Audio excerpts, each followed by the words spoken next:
positions were switched, would our fates be different?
Were switched, would our fates be different?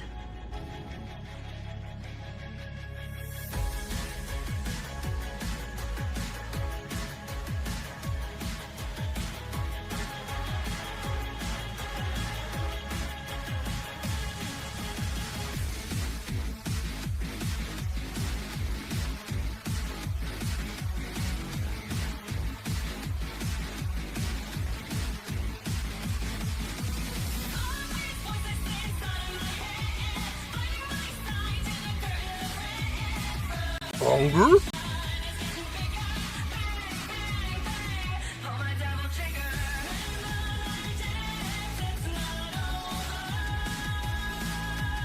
Longer?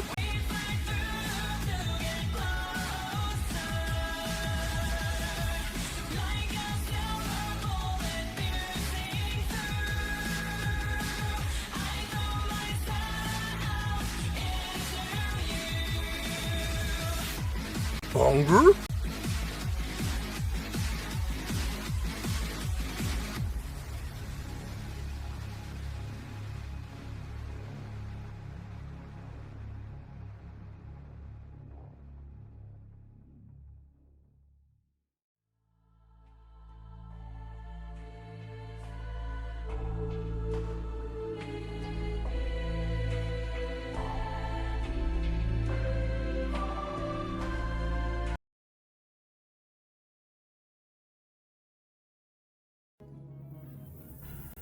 Hello everyone and welcome back to the Squid Easy.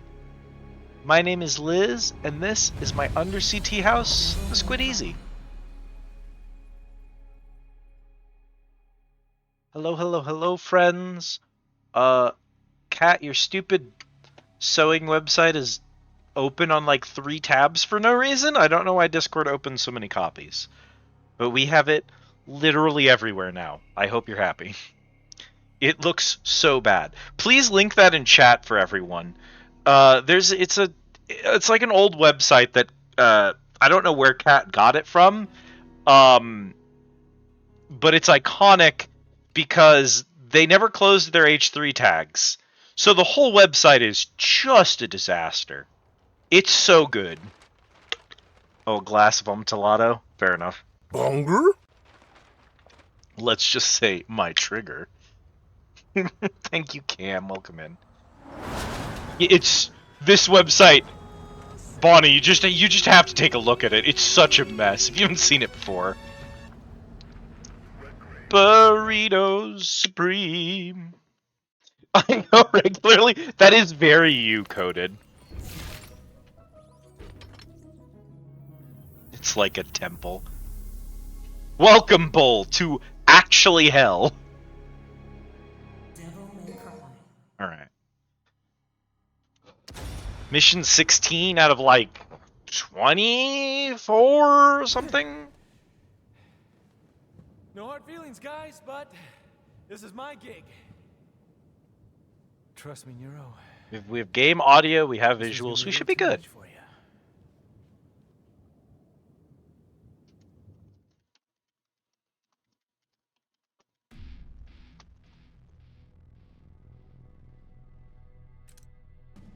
Dante's in the meat. Yeah, we've entered the meat dimension.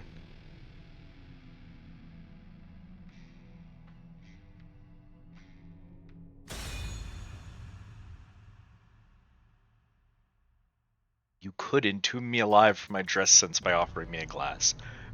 Good to know. Why is hell always meat?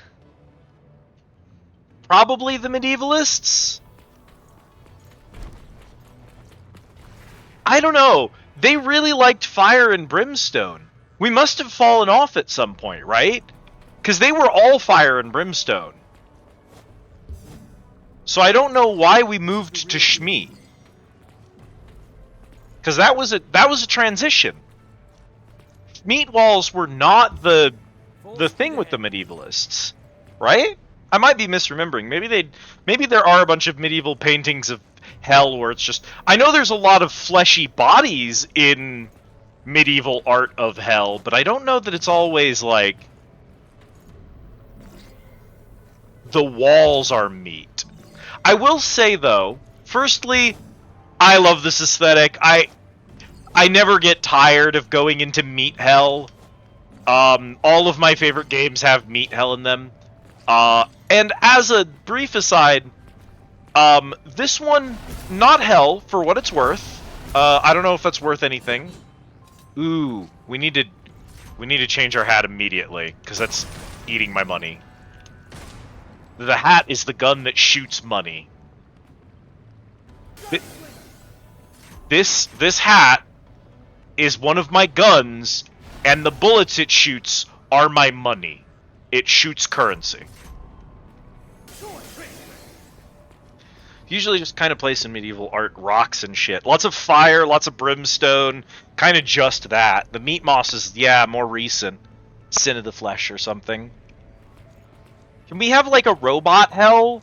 Where, like, everything is, like, corporate brutalism and machines that consume and grind people?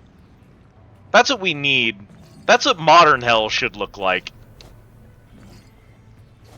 But yeah, the other thing I was gonna say, for those not caught up on their Devil May Cry lore, what's going on in this game is this is not hell, this is the Qliphoth tree. And the Qliphoth tree, aside from the obvious implications in terms of the wording that they use for it, based on the actual like mythology. It seems to basically just be a nest that is going to birth the ultimate demon in exchange for consuming the blood of the entire planet. So the whole thing seems to basically just be like that. Those are arteries running through the tree, headed for a false god who is going to be born. And all of the blood that's in there is human blood. It's sucking people dry in the overworld and funneling it towards the big guy. We have at this point in the story learned that the big guy is... Thank you for the lurk, Mara. Good luck with whatever you've got going on today. Also, thank you for 100 biddies. Industrial scale vampirism. Yeah, absolutely. I'm gonna remember how to play this game. Okay, that's Devil Trigger.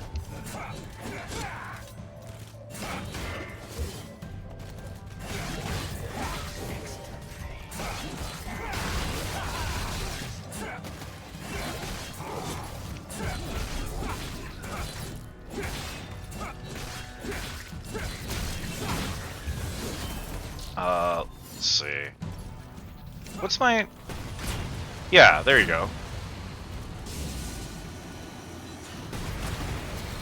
Rocket launcher.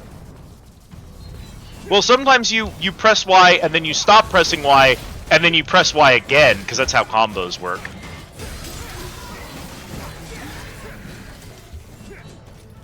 Yeah, absolutely. I know a lot about this one, Mara, but I'm sure we will have questions when you're back in later.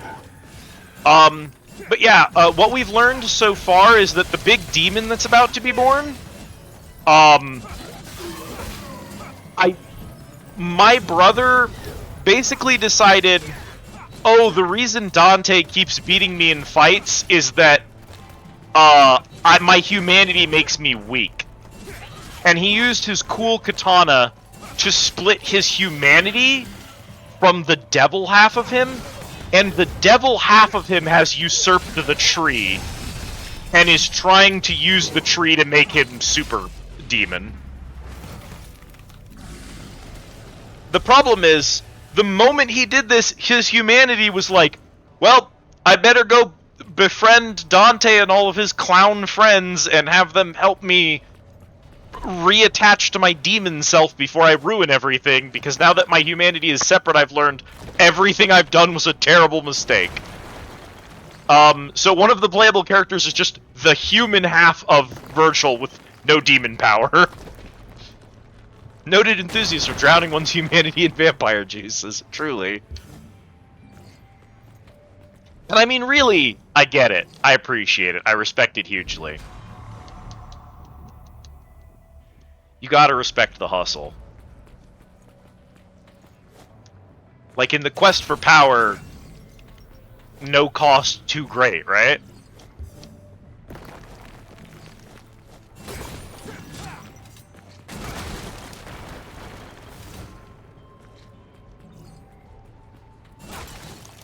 Story-wise, I think the writing for this game is kinda slop. It's pretty lowbrow stuff, but in terms of just, that's some raw, edgy shit, and I really like the concepts you're working with. If you're willing to appreciate some good old-fashioned cringe slop, this game is nailing the things it's supposed to nail.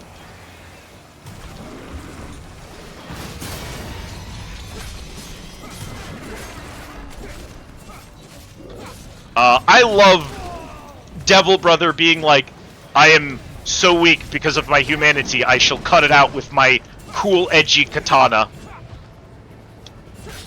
I think that's a great plot point. It truly is. People think when I call this game's story dog shit that it's like dog shit judgmental. It's dog shit affectionate. My opinion on the gameplay is dog shit judgmental, but my opinion of the story is affectionate. Dog shit joyful. I'm having a blast with this game's story. It's not good.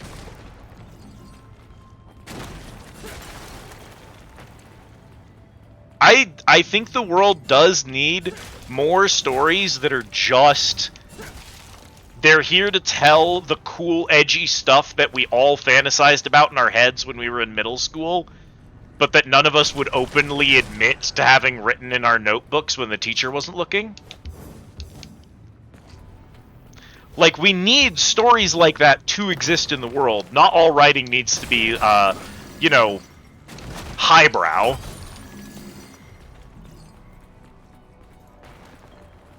And I think it's good for your inner child. I think being wacky woohoo pizza man is good for my inner child. Because you best believe I had the edgy great sword half demon OC when I was in, you know, high school, even into college. There's a lot of orbs up there, and we're not getting any of those. I'd rather be genuine than cool, as the saying goes. Yeah, 100%. I'm like that right now. Like, this character, Liz, I was like, I don't want to be too cringy with my lore with Squid. I think I'm going to be kind of reserved about this one. I think I'm going to keep this one close to the chest. This one's like a little bit much. I was like very, very conservative with my Squid lore, and it held me back a lot, and I really wasn't satisfied with what it turned into. And with Liz, I've been like, what if I'm just an avatar of Haster? What if I'm just the chosen of Nyarlathotep? Who give a shit?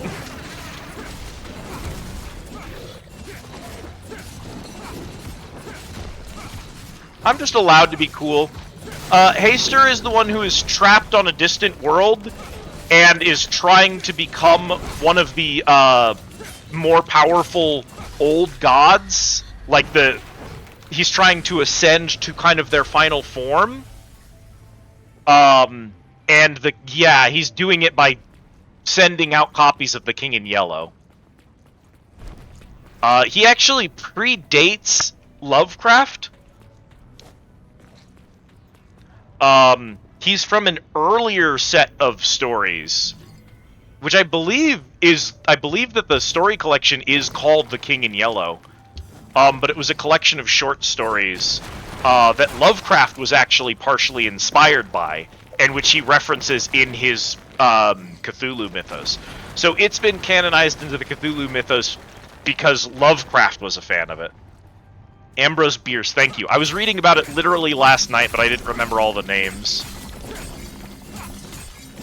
Chambers is the one that I'm referring to. So it's in Ambrose Bierce's short stories first. That actually goes back even further.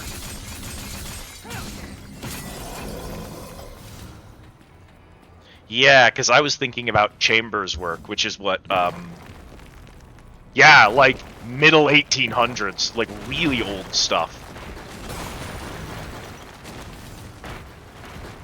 Am I keeping that a secret? I don't think I'm keeping it a secret, necessarily. And I mean, the idea was given to me by a member of Bonnie's chat, so, like, a minimum of 80 people have already probably seen it. So yeah, we won't talk about it, like, all the time, but we can definitely bring it up, like, right now, because we're in the conversation. We were discussing Liz needs a grimoire. That's part of her design. I always intended for her to be a priestess of an old god. That was, like, one of my original pitches for her story. So I always knew I wanted that. And I always knew I wanted her to have, like, a grimoire. And recently I was talking about, like, how I wanted to do her lore and what old gods I specifically wanted to tie her into. And someone brought up, like, oh, you could actually have... your grimoire could be the King in Yellow, but because the King in Yellow is, like, it's obvious what you're drawing from, you could sort of, like, make it more subtle and more, like a hidden bit if you gave it, like, an alternate name. So we're kind of playing with alternate names, and the one that was pitched was Her Ochre Majesty. And so far, I've really liked that. Also, there's, like, literally only so many synonyms for yellow, so...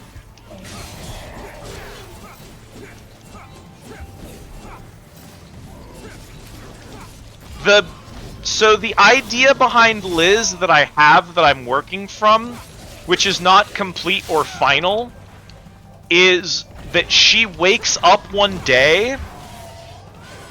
Yeah, Haster was originally just the place and not the god. That's a more recent innovation. These dudes suck. I don't like these dudes. I don't really know how to deal with them. You need to stop doing that, my man.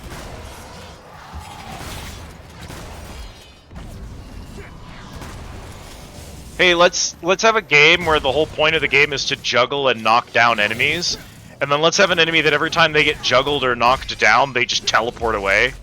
Let's not do that.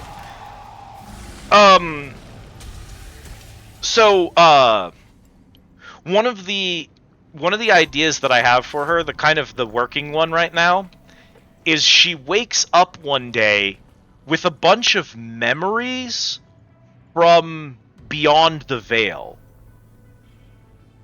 So the idea there is like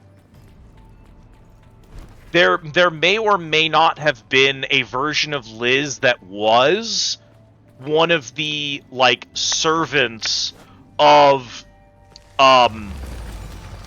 the Elder Gods, who, for reasons that she doesn't understand, chose to give up that immortality and that unknowable existence to come to the mortal plane and basically to catalog everything in the mortal world at the expense of all of her knowledge and all of her powers from the other world. And so she wakes up with this grimoire and with this mission in her mind to catalog all the worlds and all the dimensions, and to banish back to the beyond things that slipped through the veil into the mortal world. And of course, she doesn't have a comprehension of what she was before that happened. She doesn't know if those memories are real or something that accidentally leaked through. She doesn't know if this is an actual benevolent mission given to her by the old gods, or it's some kind of cruel prank they're playing on her, or she's been corrupted by their influence and just no longer actually knows that, like, this whole mission could just be a product of her mind trying to comprehend the influence they're having on her, and it might have nothing to do with how they actually view the world. Downward. But because it's stuff she can't know, because it's things she can't ever truly understand with a mortal mind, she's simply decided, well, I feel like I have a mission, so I'm going to follow through with my mission, no matter what. I'm going to derive meaning from the fact that I feel like there's something I can do in the world, whether or not it's actually a truth of the universe, or a falsehood dreamed up by my mind which can't comprehend. And that's kind of what I'm working with right now.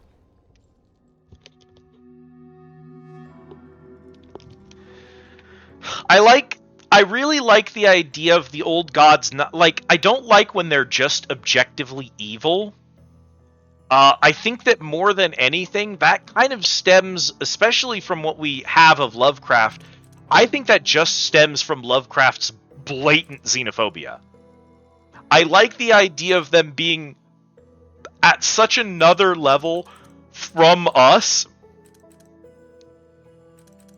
that they are often dangerous, they are often violent, they are often destructive, but not out of any kind of malevolence, but just out of, like, an unawareness of the scale that they exist at. An old god awaking from slumber and erasing an entire plane from existence because it was dreamed up by then isn't intrinsically trying to hurt anyone. It is just that those people existed because of an accident of that god's existence. And so that god may actually feel like that elder god may have actual guilt over the fact that them waking annihilates a dream, and that dream consisted of billions of real people. Well, yeah, we have Grandpa Dante right now, so I don't really... I do want my stinger. We're probably fine. Figured out how to kill Nyarlathotep in World of Horror. That got patched out. That's on a different scale than what you're supposed to be allowed to do in that game. But yeah, so that's kind of... That'll be the version I'll be drawing from, is that it's not possible for us to know the motives of the old gods, because they just don't exist at the same scale. It's like if you're an ant to a god, then what does a god think about you? Well, a lot of humans care about ants. Like, a lot of humans don't unduly hurt ants. Oh, easy there, fella. Hey, I remember a stinky little pooch just like you. A lot of humans understand the important role ants play in ecology. So the idea of an old god who's like, I can't know the thought of an ant and I can't hope to communicate with one, but I understand it's an important part of the universe, and I don't want to, like, aggressively destroy them or anything. It's just, I mean, if they're in my kitchen, you know.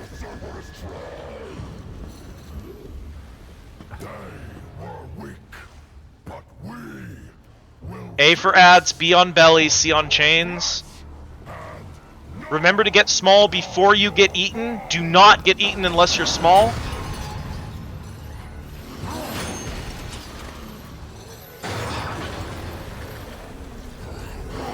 So, you're the strongest in the litter.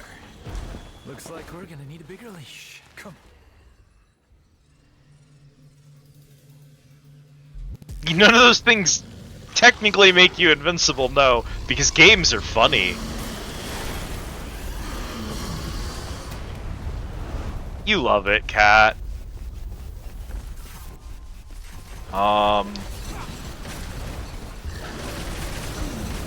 It's not terrible damage.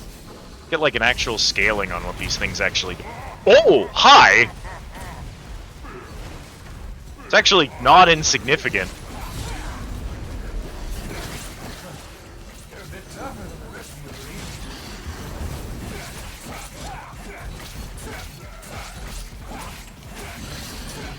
Yeah, I'd still kiss him on the mouth, but God, I hate him.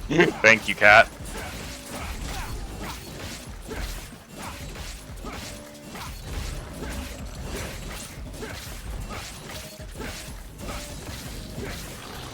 I'm gonna get out of that. Are those gonna be marked AoEs? No, that's just room wide, okay. Oh, I see! It's 3 heads, 3 elements. Makes sense. This fight's a real shocker. You holding up okay there, pup? Am I getting close? I worry about lightning forms. So there's the ice phase. That does apparently hurt me if I'm up close, so that sucks.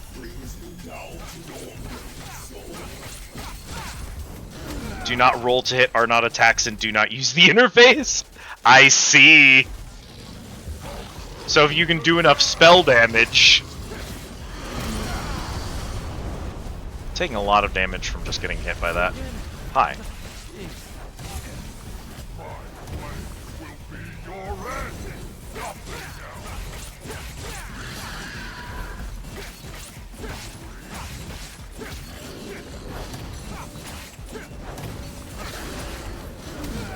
Ow.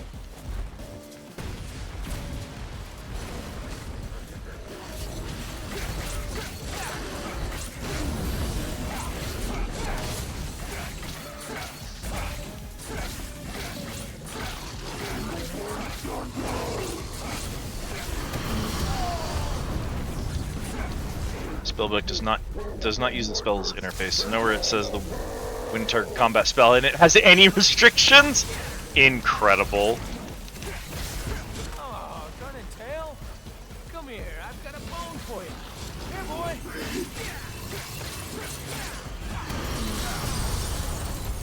God, you can't get out of that.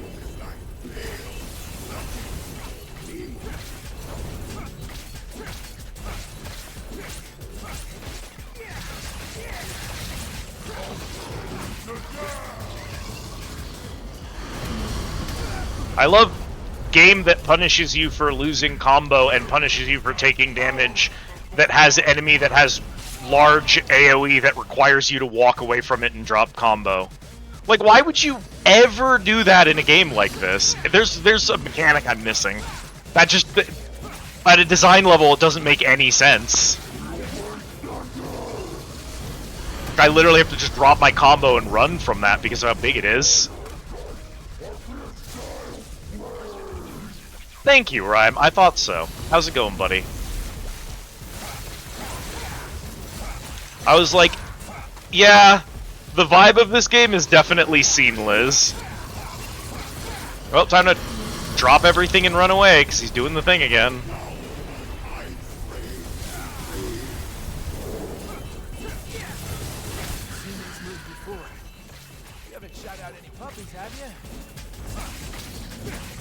Go on the offense without relying on brute force in the Mission 16 boss fight. Okay, apparently we got an achievement for nothing, I guess.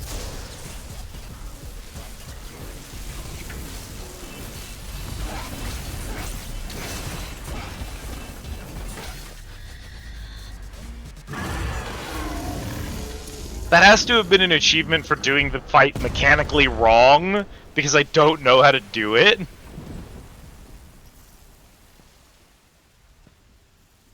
There must have been a mechanic I didn't understand. He just did so much health and did almost nothing other than stall out my combos. Mission failed successfully. That really is the vibe that I have whenever I do combat here. I'm like, I must have done that wrong, but we're here, so. Fuck it up, Dante. No, I love when he gets new weapons. He's so funny with them. Every weapon intro with Dante is such good content. Oh, Cat, it has a staff mode.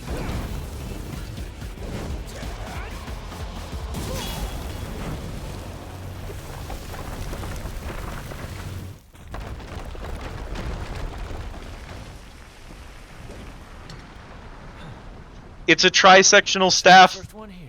Because it has 3 elements on it, because it was a Cerberus weapon. That's pretty clever. I mean, it's pretty good. Get it, Wukong. It costs like a sixth of the time you have available per run per cast. But there's an amount of charm to be had in simply informing Nyarlathotep they have invaded the wrong shitty apartment. I like it. I know that a lot of, like, diehard Lovecraftian fans don't like when you're allowed to fight back. I like when you're allowed to fight back. I don't necessarily think I need a video game that lets me kill Cthulhu, but I would like one that lets me give him the middle finger and tell him, piss off my planet now. This weapon has 3 unique modes. Twirl Freezing Nunchaku with Y, and in Swordmaster style, wield a Blazing Rod with B, or hold and release B to unleash an electrifying 3-section staff.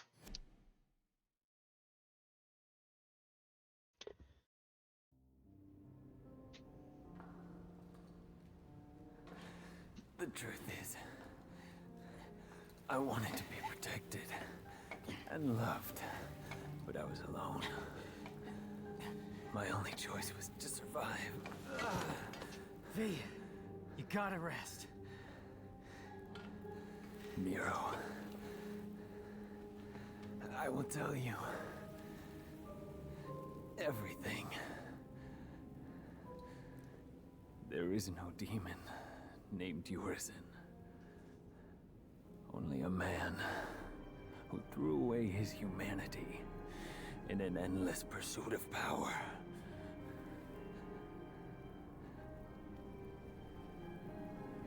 He is Dante's older brother. Dante's brother? Yes.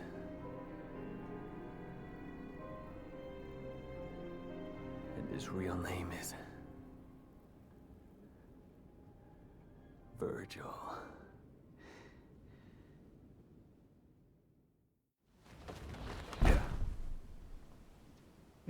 That was delivered like it was a reveal, but it's not a reveal because we literally saw the cutscene where Virgil turned into Urizen. So they play it like they're doing a big reveal, but they already showed you them splitting. So, you know, we can buy the last blue orb. They only have one more. Let's get more vitality. I hate the way the orbs look. Yeah, good old Gerbil, final boss of every Devil May Cry game ever released.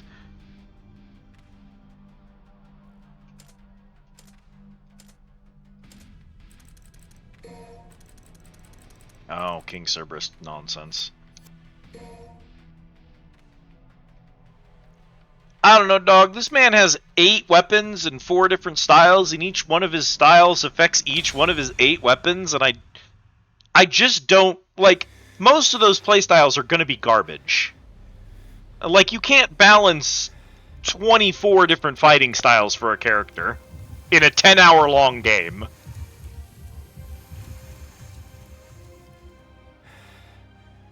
Virgil.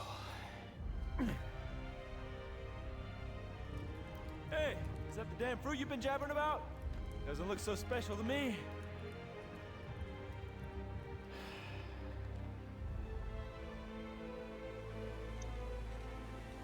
Yep. This is where it all started.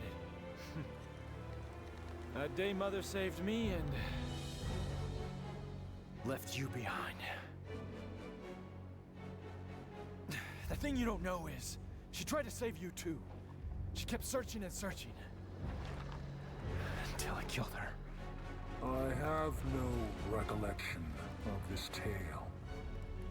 Or this place. It's all an illusion. Created by this extraordinary fruit. Its power, you see, is all I ever wanted. And with this, No. I will have everything!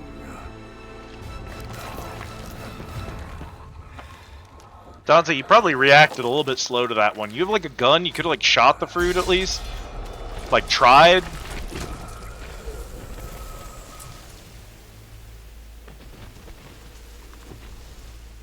No, brother. You don't have everything. That last shred of humanity that you still had, you just lost it.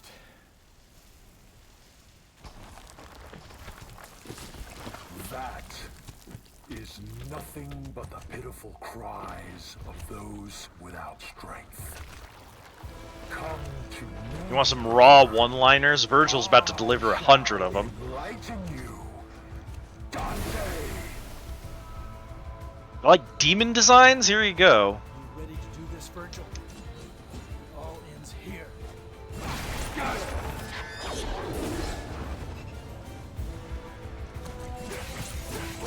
Thank you, Cat.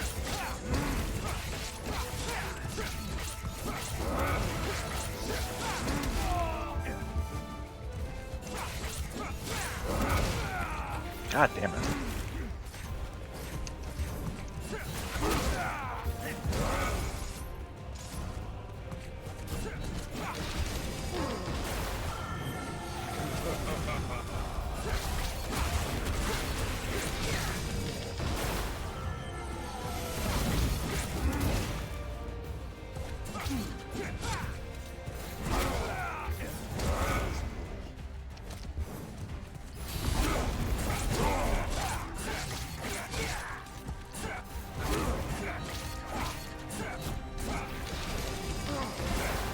That button.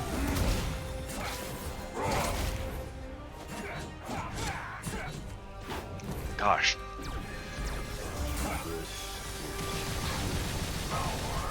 Yeah.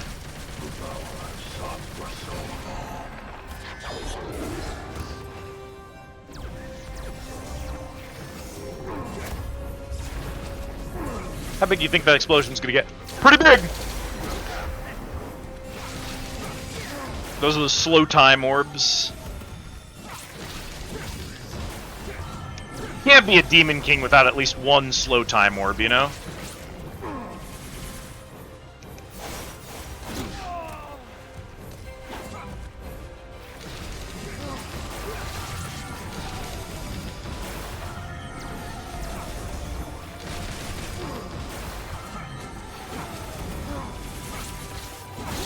Ow.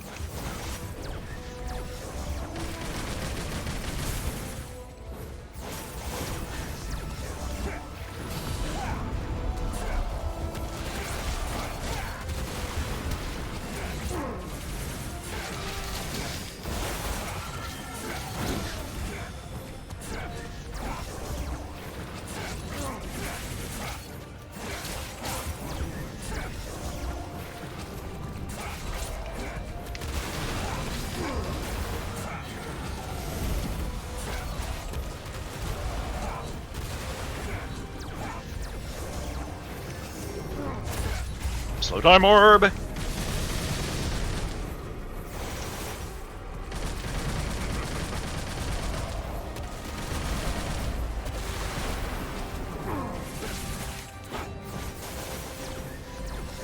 What's wrong, Virgil?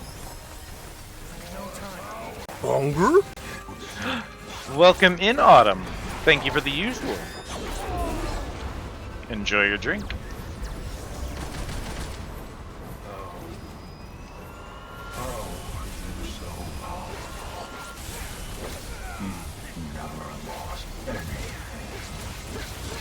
Not about loss.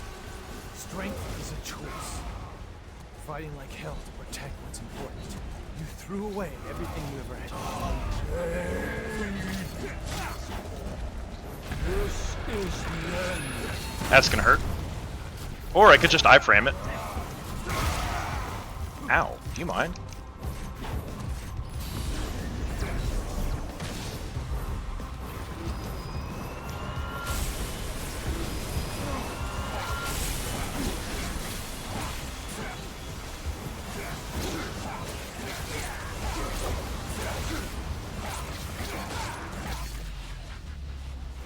Wah! They're brothers? Why are they fighting each other? To see one's justice through, a man must fight for it, even if the one who stands before him is his kin. That's ridiculous. The brothers of blood disagree on the very reason of their existence. They must fight.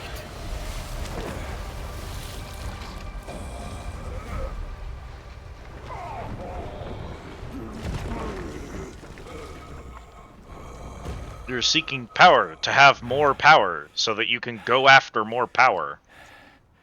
When you fight, Dante! all you're thinking about is, well, it's not enough power yet. Just finishing up. You don't have any motivator. I'm afraid so. So he was behind all this. Your own flesh and blood. Right again. Surprised to see the pink diamond. Oh yeah, I gave Autumn a diamond. Defeat, I see. Congrats on your item.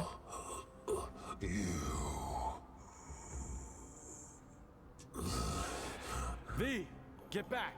There you go, Things are Captain. about to get really messy. You'll never, with that energy, you will not have a good work Let ethic. me. You'll think it's good work ethic, but it's not. With my own hands.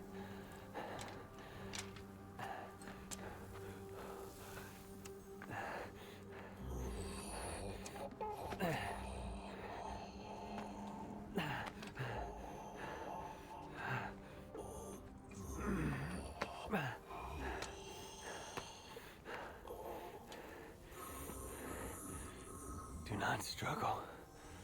For if you can't even defeat me, then you've already lost. I will not lose. Not to Dante. I need power. More power. I know. We are one and the same, you and I. But you've lost me, and I've lost you. Yet we are connected by that one feeling. While thy branches mix with mine, and our roots together join.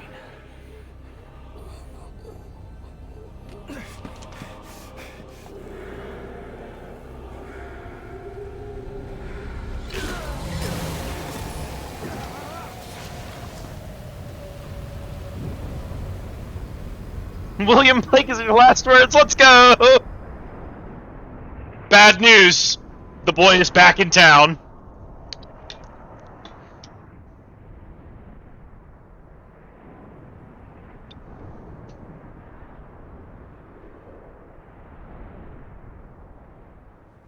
What is this? Virgil.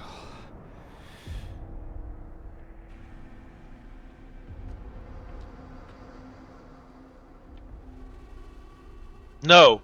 Blurbo deleted. The Alpha and the Omega. Virgil.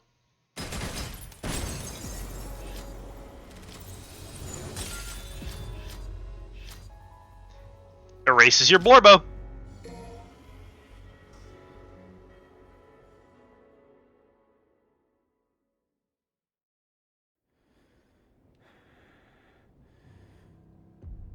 Yeah, he does always have the, like, a cat that just sniffed something smelly face on.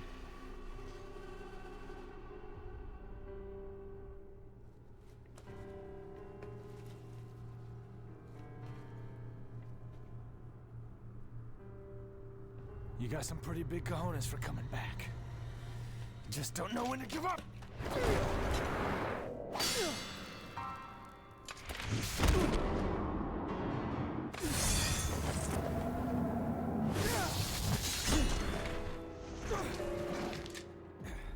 Throwing the hilt back and him and catching it is so good. Get out of my way, Nero!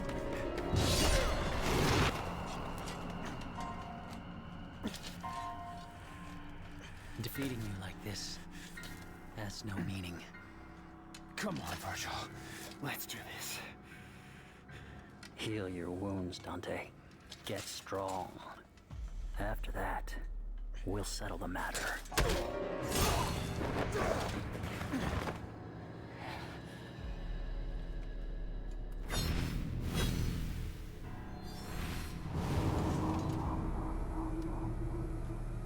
Thank you, Nero.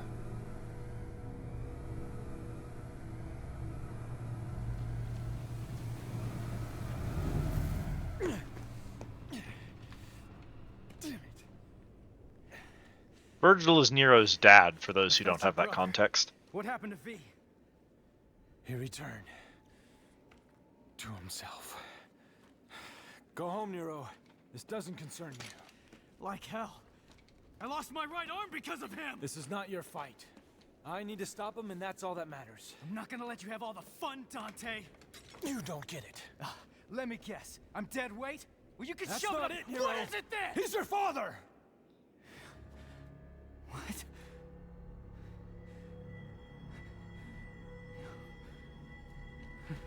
Did Nero not already know that? I had the feeling the first time I saw you, but I just wasn't sure. And then I saw how the Yamato reacted. And I was certain. He's your father. I mean, obviously didn't. I'm surprised. I lack the other 4 games worth of knowledge. I know, like, Wikipedia summary of them, basically. Kill your old man.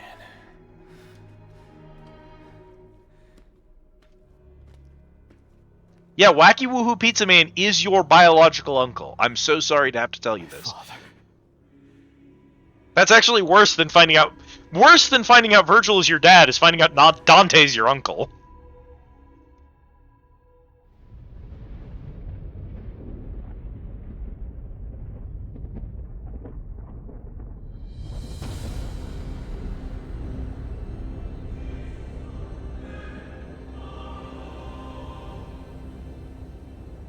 Dante, if our positions were switched, would our fates be different?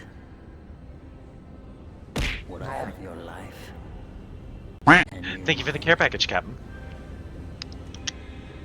Hydrate and a stretch in here. Oh, good time for a nice long stretch, too. Dante.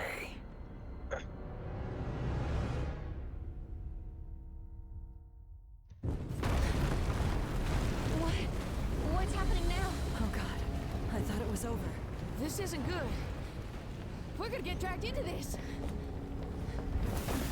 Dante, what happened? My dumbass brother's back and I'm gonna rip him a new one. Virgil's... how? Dante!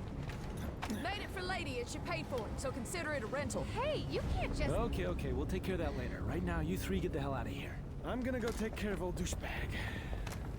Got a feeling this one's gonna be a doozy. I'm gonna take care of old douche. Latest model of Mayhem, Kalina Ann 2. Nico made this replacement for the lost Kalina Ann, identical to the original weapon with a special something hidden within. Double Kalina Ann. A dual wield of both Kalina Ann launchers using a new function of Kalina Ann 2 to use both in tandem. Ultimate Ordnance Tag Team. 2 rocket launchers!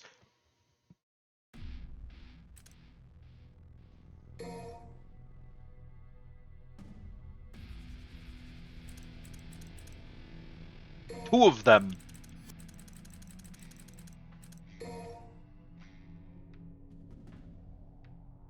With double clean and equipped while on the ground, hold X then release when they couple together. Sure.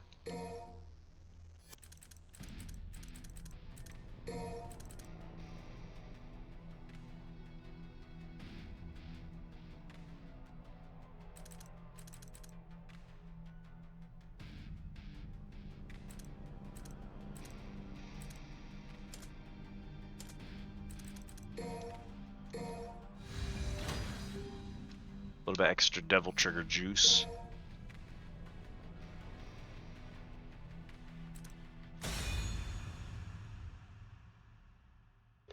A standard sword that is easy to use. Skill list. Hold LB to charge the gauge.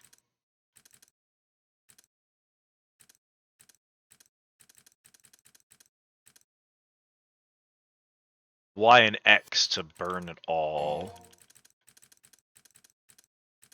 Devil triggers LB.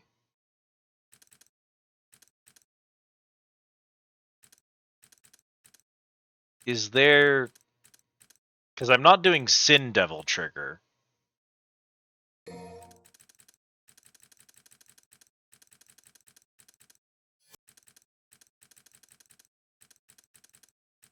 So what makes it go to Sin Devil trigger? Who knows?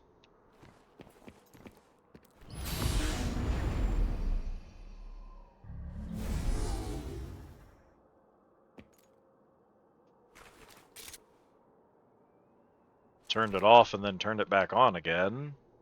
It says there's a charge move, but maybe it can't be used out of combat.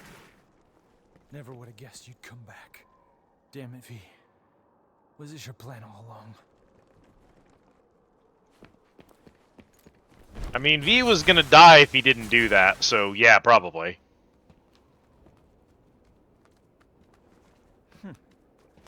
Hey guys, where you been?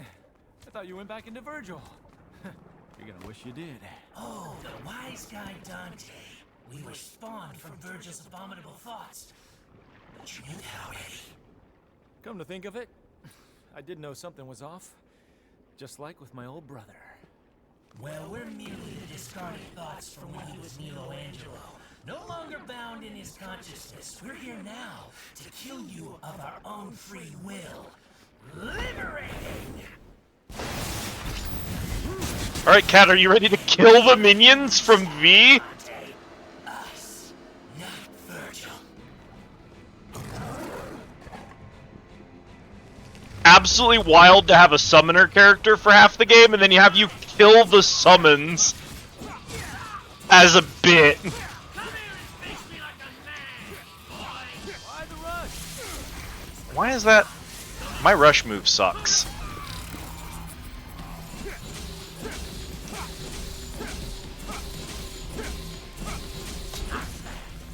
I'm just getting started. Ah, reminiscence. Time gone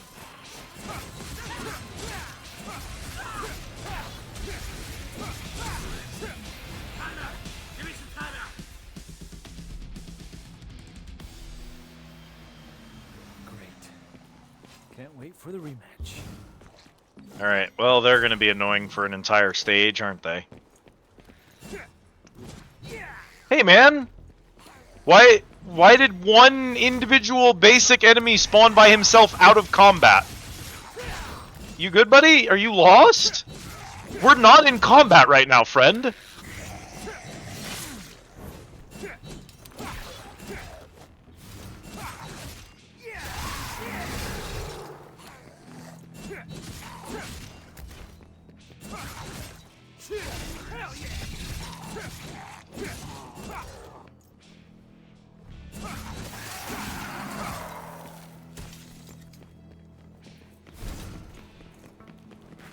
The game is like, press this button to charge your Devil Trigger, and when you press it, it spends Devil Trigger and doesn't do anything. So that's interesting. It's an interesting choice to just have the skill set be wrong. Make a list of all the make a list of all the abilities the player has, and then just make it wrong. That seems like good design to me.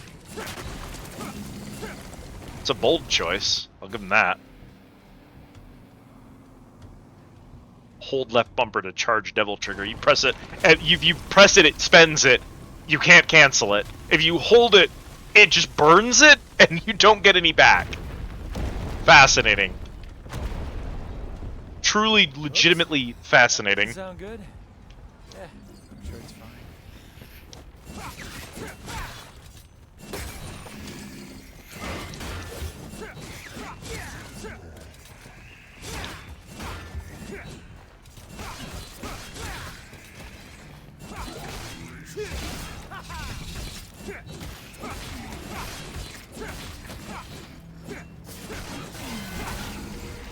Can't I?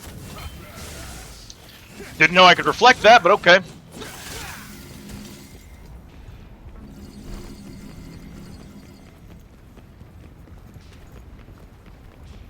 Might be an interesting thing to talk about, you know?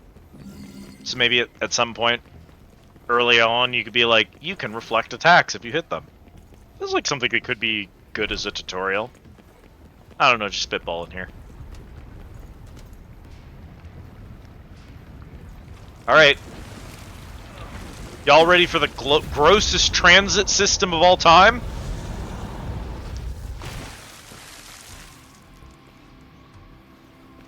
Hey, Cat, can we get that pin removed, by the way?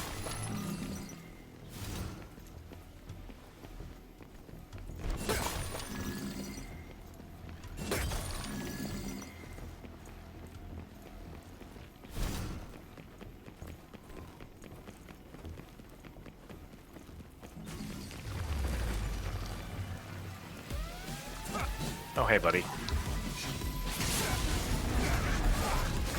No worries.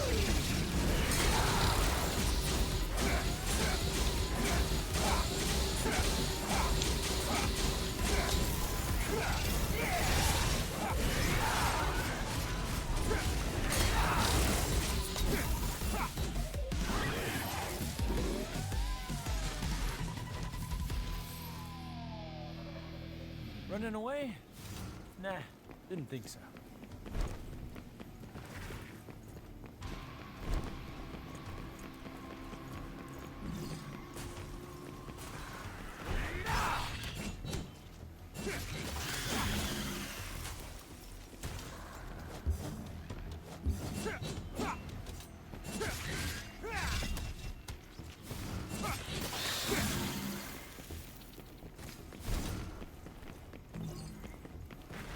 You get Devil Trigger Charge Orb, I guess. Thank you, Cat.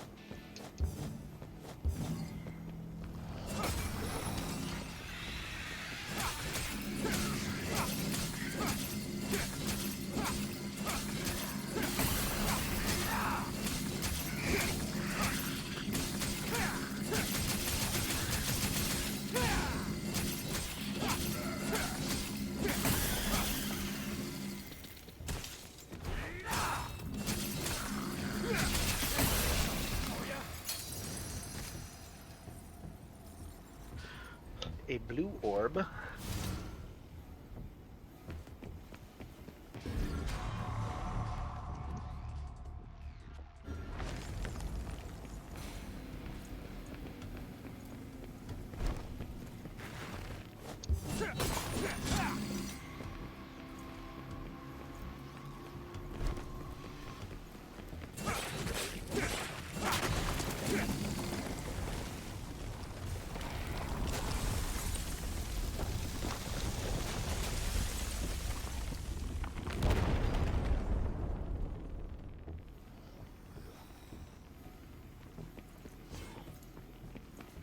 I don't know, this tree's gonna be up here for a lot longer.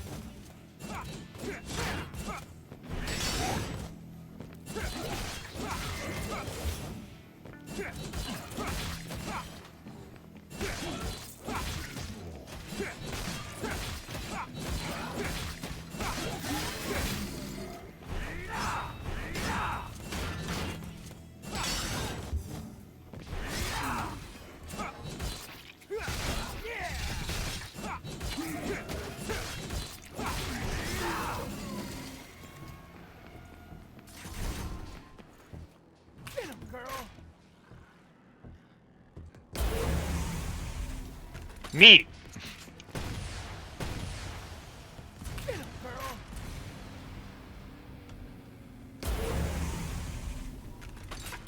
Curious to see how much damage that actually does on like a boss fight. Did it not even kill you? Because you're like a basic enemy. They were like, whatever we do, let's just make sure that ranged weapons can't do damage, because we would hate for a repeat of Devil May Cry 2, where ranged weapons did as much damage as melee, and also stun locked, and melee didn't. So you just stood away from enemies and spammed gun the entire time. And it's like, you might be overcorrecting. They still need to, like, be usable.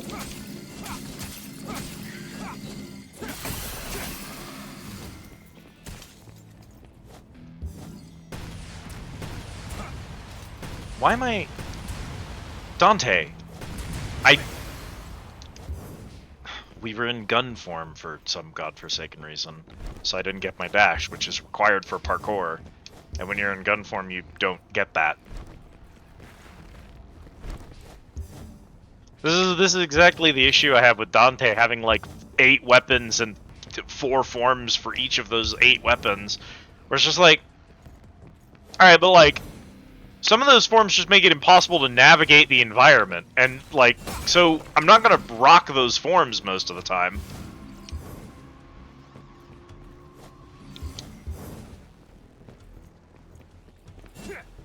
This game already kind of sucks to navigate. A lot of the game is just walking around the Qlipoth tree. That's definitely also a huge complaint I have. There's not really any puzzling in these sections. There's definitely exploration, but it's pretty bland, and the environments look, a lot of the time they look identical. Most of the Qlipoth tree looks like the Qlipoth tree, and the Qlipoth tree is 90% of the game.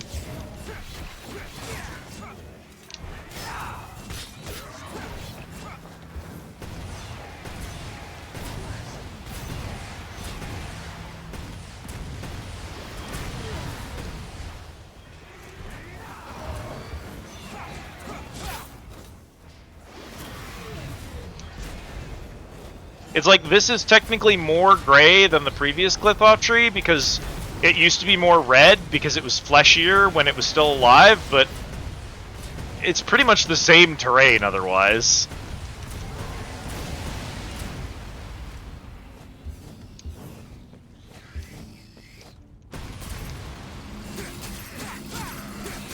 Anyway, we now have to redo all of those jumps because those enemies decided to float out over the ledge. Are we in a different part of the level now? Weird. Guess we can go over here. Do you think this is forward, or do you think back there was forward? This is forward.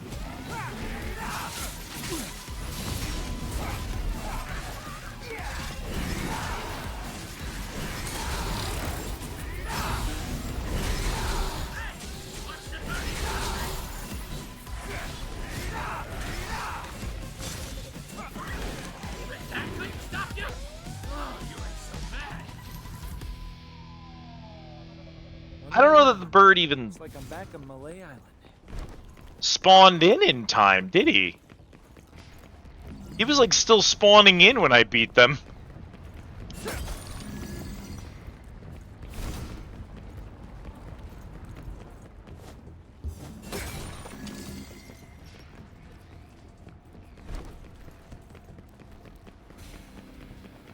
They just had a shared health pool for that fight, and I ate through the entire thing instantly.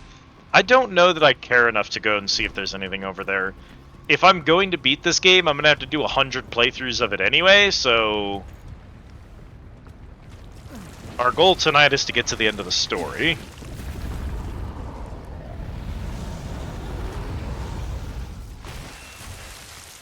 They know they don't stand a chance. Are they trying to atone for something?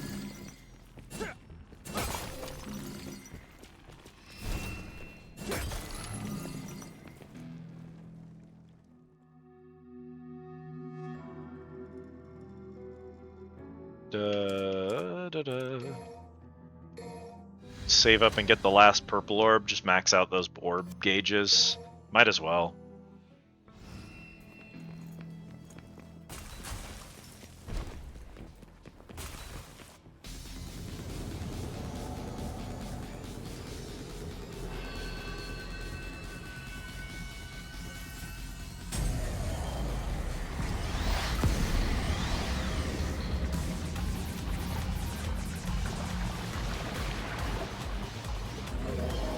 Hey buddy, highlighting that animation is kind of a mistake, because the entire point of that animation is it's supposed to be, like, in the background during combat, so it's, like, clearly too low of a frame rate.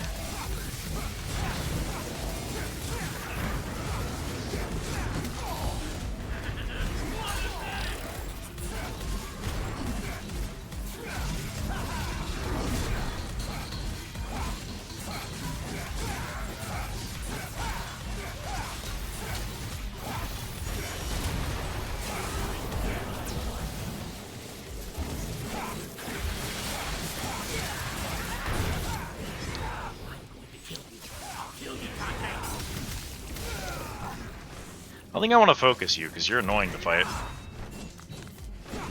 I miss my Blurbo with every disease. He's still here, his name is just Virgil now.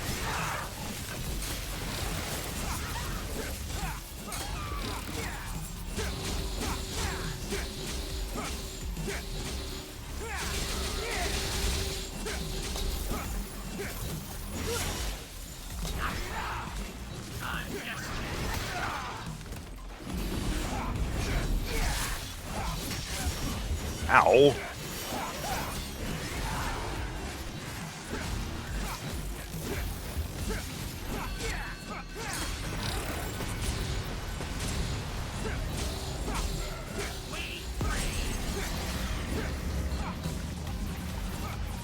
Can I please have literally any air dash?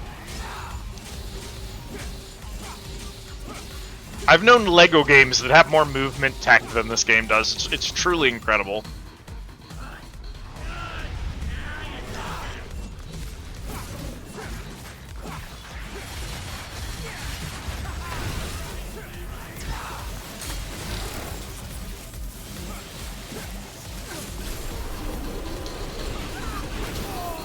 Ow.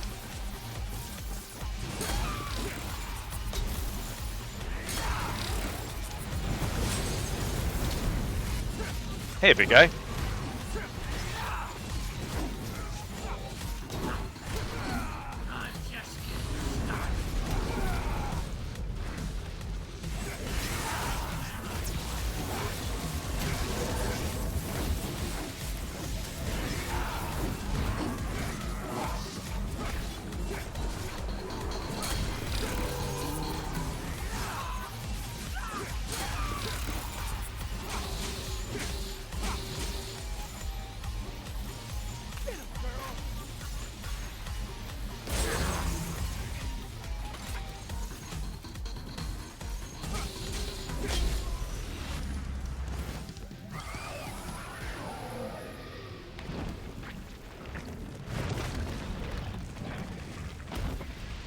Should have known better. got a good heart, but you're about as sharp as a marble. Perhaps. But if you had even a little bit of trouble defeating us, imagine what Virgil can do to you. Go see for yourself. Us. This is our final flight. And the end of Virgil's nightmares. Godspeed, Dante. You'll need it. Rest in peace, little chicken. It's been a bash. Spit it back.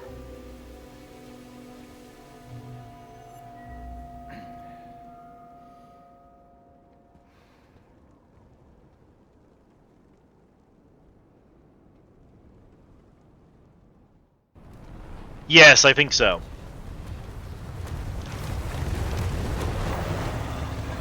Nero, jump in! Only one of them can talk. The other two are pretty much just animals. But because they're like Where's Dante? demons, We gotta go now! So this guy Virgil. Know him? Vaguely, yes. they don't even have like the I feel bad about animals thing going on weirdly. His logic is sound. I had a hunch myself. This doesn't make any sense. I know you hate Virgil, but you can't kill your own father. It's true. You'd never recover from that. You saved us. You should be proud. Now you can put all this behind you. Go stop the car! No chance! After all this, are you insane? Fine. I'll go by myself.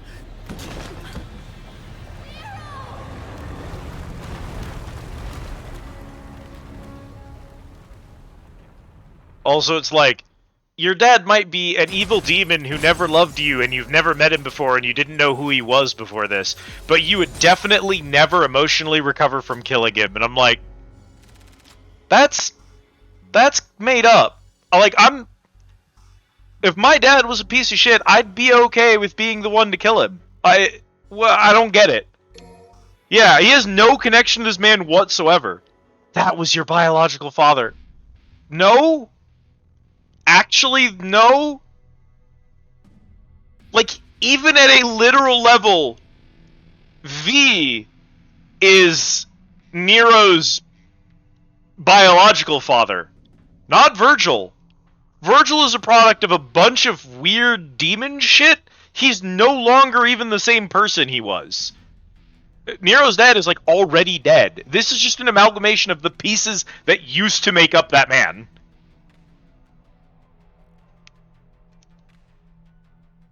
I think that what we know is that Nero had a kid because he thought that he could raise a child to be stronger than him, and that would be how he got one over on Dante, I think, or something like that.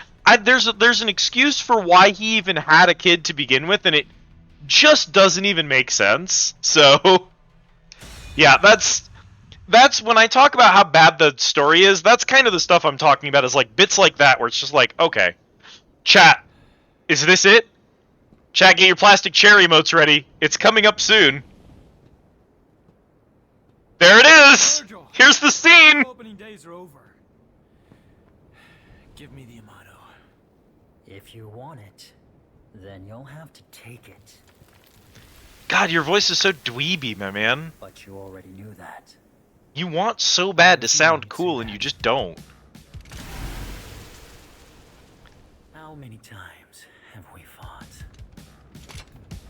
Hard to say. It's the only memory I have of us since we were kids.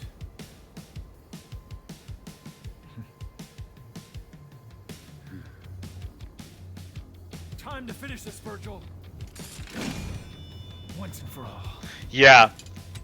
I think it's good. I think it's good that they gave him a dweeby voice, because I think it fits. I won't lose to the likes of you. Sorry, Virgil!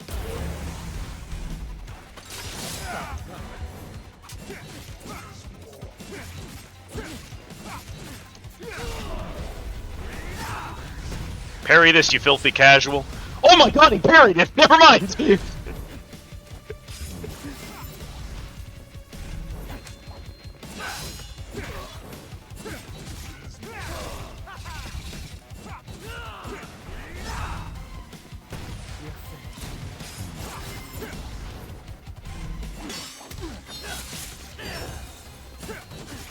Oh, to be honest, I didn't expect that he'd parry the rocket, actually.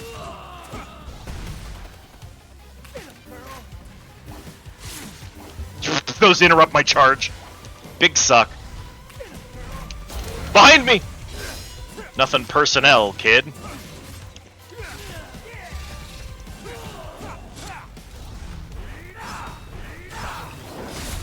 Just like old times. Oh, cool. Tiger Drop negates all damage.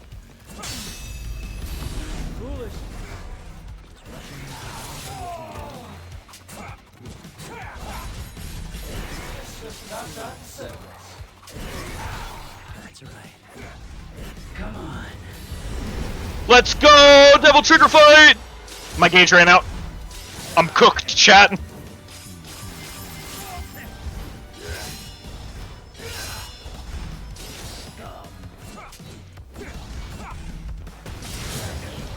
He ate that rocket to the face.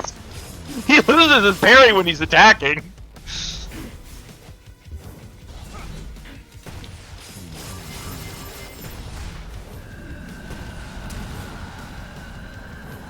I should probably interrupt that. What are we doing here? We're doing dash throughs? Oh, are these dive bombs? I know dive bombs. I played FF14.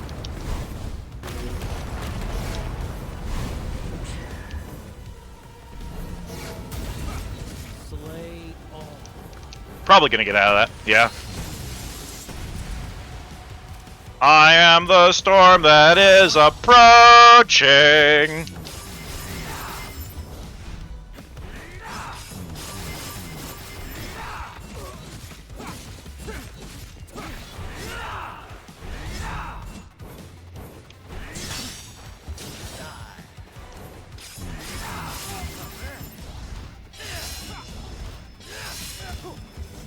Oh, incredible. I love that.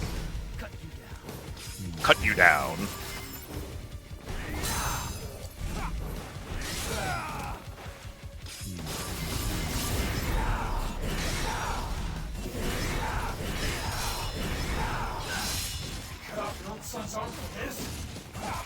Cut off your own son's arm for this?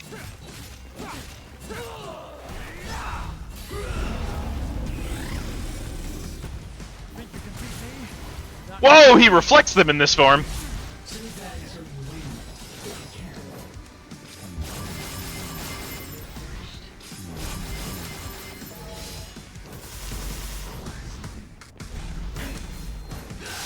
This is the first fight where I've ever, like, lost actual significant HP. I don't... That does execute eventually, it just wasn't on that last run for some reason.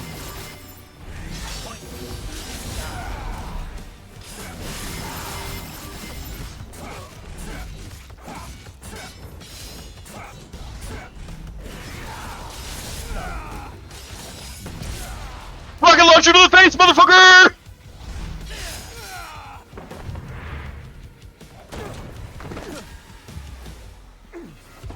Nero, it's my son. Yeah, dumbass. You can't remember through that thick skull of yours? Well, well. That was a long time ago. I guess you were young once too. As much as I'd love to hear that story, I think it's about time we Ended this.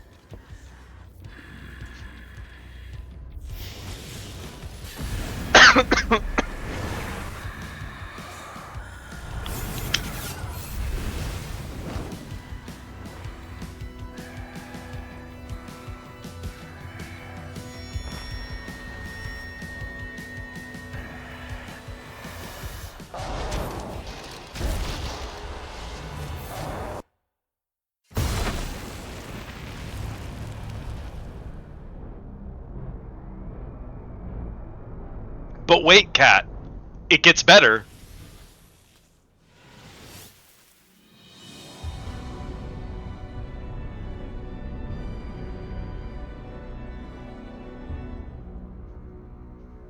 You take my arm, I take your theme.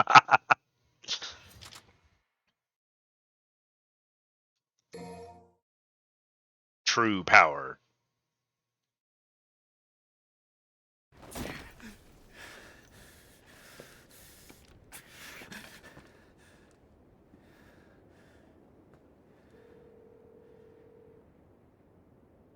Hey, Kat, remember how I got angry about phone booths last time?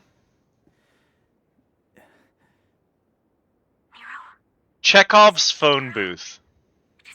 This is why I was so upset. They needed to put it in this area, despite it not making sense and having a different way to do it, so that they could do the plot here. I'm just so mad. I find out I have a family. What am I supposed to do with that?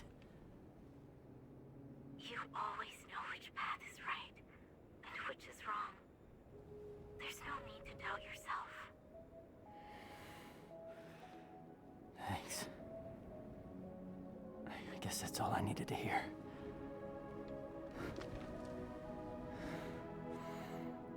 I have one last thing to take care of. And then I'm coming home.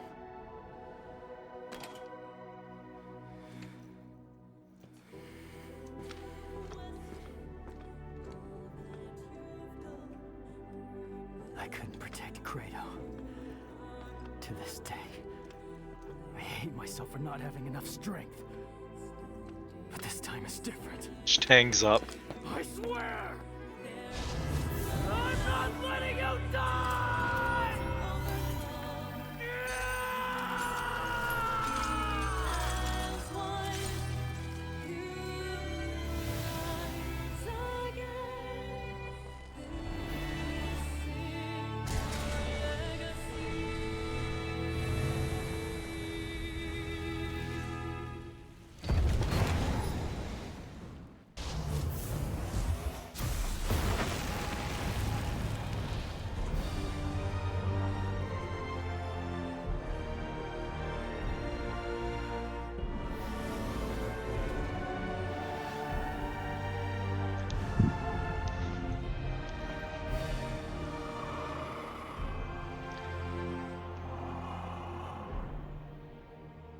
This is curious.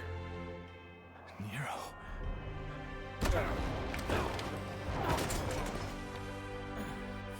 Pull the trigger, Piglet. What form of power? Pull the devil trigger, Piglet. What form of power is this? Bro, you literally have one of those. It's just his devil trigger. Right here.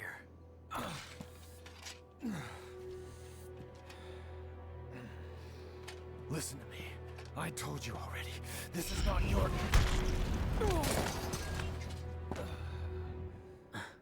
You listen, deadweight.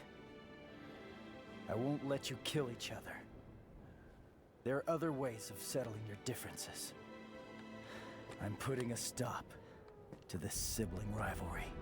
His plan is to just beat both of them so that they'll stop fighting each other, which is You came all this way. just stupid. Virgil. It's cool for his character, but like, Call yourself. Dante's not gonna die. come on, Nero. And neither are you.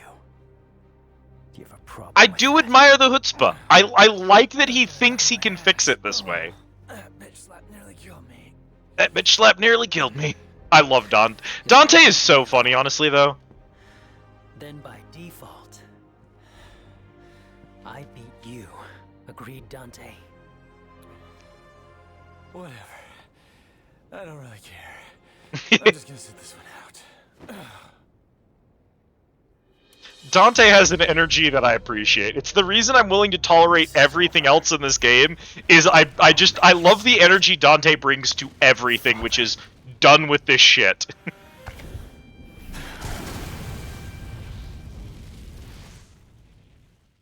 This has nothing to do with you. Get down. Do with me? It has everything to do with me!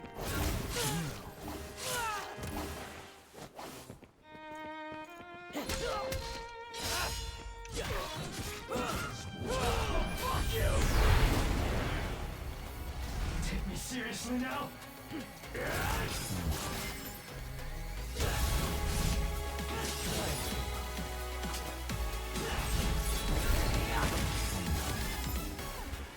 Anyway, that was it. I hope you enjoyed.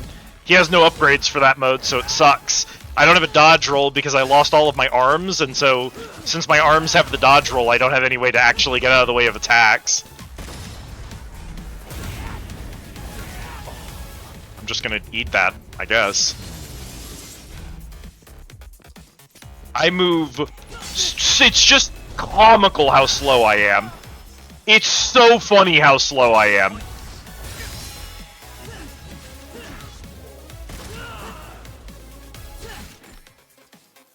Press RT near a staggered enemy to perform a buster, a powerful throwing move.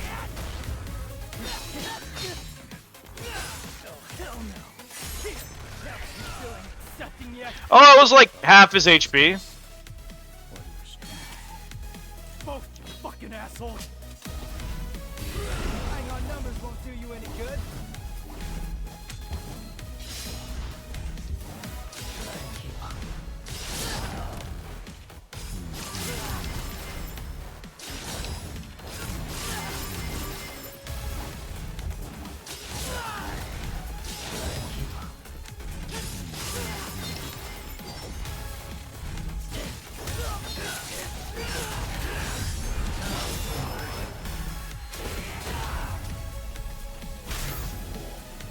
Go ahead and get rid of that real quick.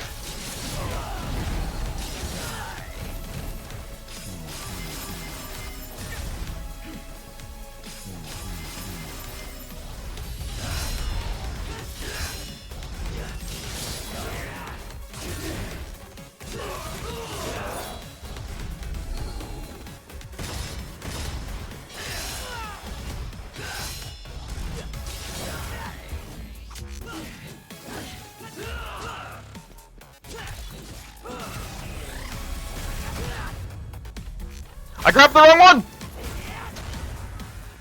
He tried to stop me from doing the move by summoning his fucking clone! Yamato for you.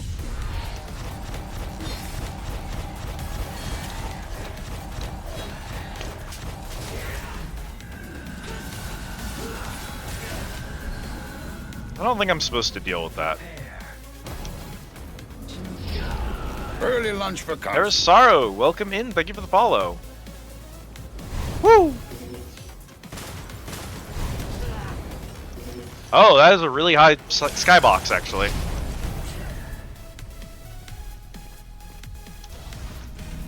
Oh, hang on, I got that Monster Hunter stun.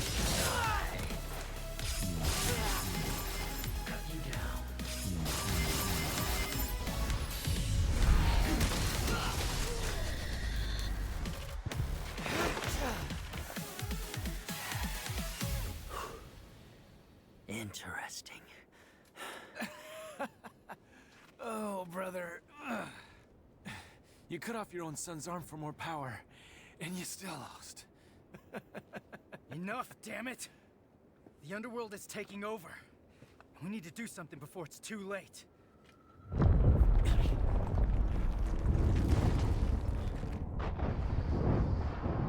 He's right. We need to close that portal. Hey, you lost, so you better do what he says.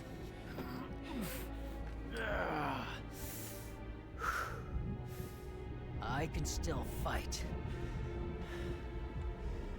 But if those roots continue to spread through town, it'll just interfere with our business. Now, that's the smartest thing I've ever heard you say. Better hurry up. We still got a score to settle. Evidently. Wait! Where are you going? We need to sever the Qliphoth roots from the underworld itself. Then we'll seal the portal with the Yamato. Hang on. If you do that, you can't come back. Why do you think I'm going? Somebody's got to keep an eye on your old man. You can't just expect me to stay here while you both go. It's because you're here we can go. We're trusting you with things on this side. Capiche? Make haste, Dante. Yeah, I know. Hey, wait!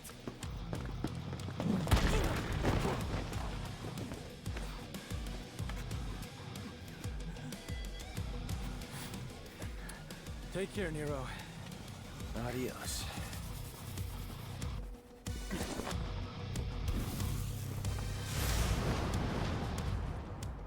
I won't lose next time. A Mara in your stream for 10 minutes only. Hold on to that until You then. are probably here at the wrong time. I don't know if anything happens after this. I think we might be done. To be fair, 3 of those levels were just a boss fight, and we kind of just trashed those. Dante Virgil kind of fucked me up. I had maybe like a little under half of my max HP left. Not quite down to a third, but you know. And I didn't really know what I was doing with the Nero fight, but like...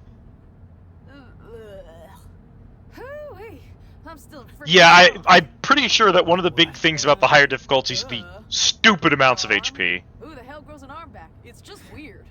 It's like a lizard tail or something. Look, I don't know, it just grew. I mean, are you kidding me? Lots of weird stuff happened.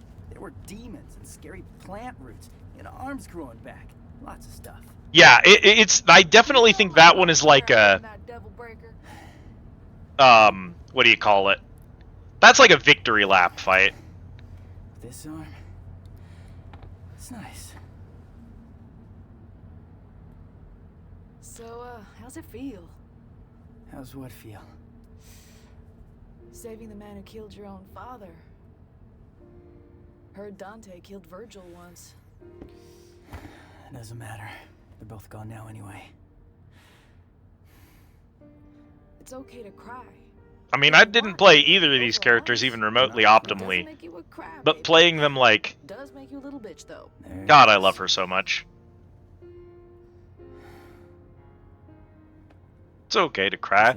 Doesn't make you a crybaby. Does make you a little bitch, though. I love her. I didn't cry when my asshole daddy died. But... yeah, I know. I wouldn't be here without him, that's a biological fact. Right. All I'm saying is tough The guy. blueprint, Bones. The blueprint. I'm not crying. Devils cry. I'm not gonna Kittens cry. Will you shut up? Will you Puppies stop cry. it? Look at you. You're Why do you nobody's cry on my crying, all right? shoulder? Stop Come saying on, cry on cry. my shoulder. I know you wanna. say cry again. Devil may cry. Fuck. You said it. Hey, Kitty. Yeah. To be fair, it did just kind of drive down off of a tree that reached the heavens. I got a surprise for you. Oh yeah, So... he's got a huge surprise. You shut up. No, Kitty, not you. Nico, you know, and her big mouth. What the hell's your problem? Where'd you learn to drive? I have combos that I like and use those. I was ass at every character in this game, but I definitely think that the one I'm most ass at is probably Nero. V is easy, he's just boring. Good. It's a prototype, and this is the perfect place to test it out. Look, you're gonna use it, and it's a work of art. Gotcha. And it ain't complete without you. Well, how sweet.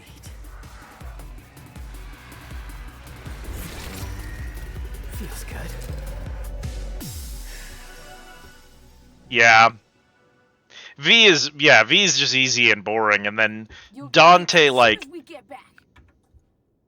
Dante has enough power to make up for... Cry, huh? Let's hear what that sounds like. the skill gap between optimum Dante and, like, mediocre Dante. He has enough power that his entry-level play is good. Yeah.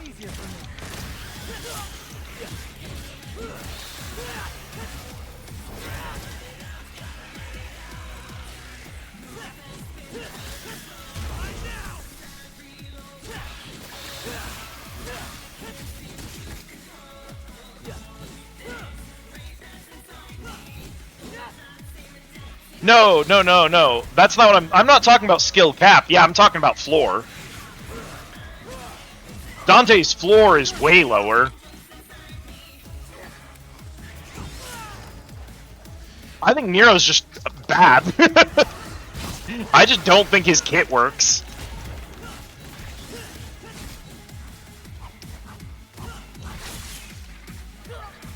Don't you mean Virgil's floor is curious?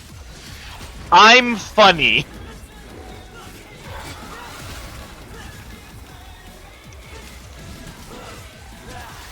Curious. This rhyme thinks I'm funny. If you could actively choose which arm you're using with Nero, the way you can choose your weapon and style with Dante, I could maybe...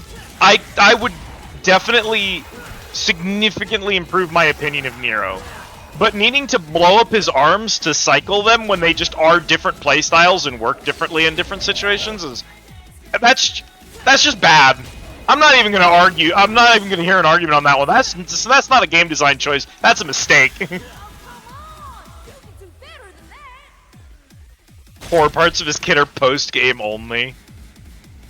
They really thought people were going to keep playing this game after one playthrough, huh? Some people certainly do, but it's bold to just assume that. You got to put the whole video game inside the game, so that when people play the game, they don't miss half of the game. That's right. I'm more than capable of handling this on my own. You're gonna need some help. And someone to keep an eye on you.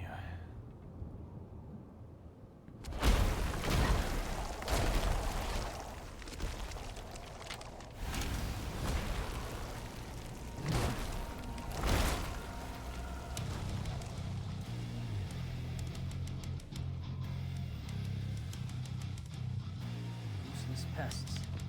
They must be ready to die. Fine by me. Let's give them what they want.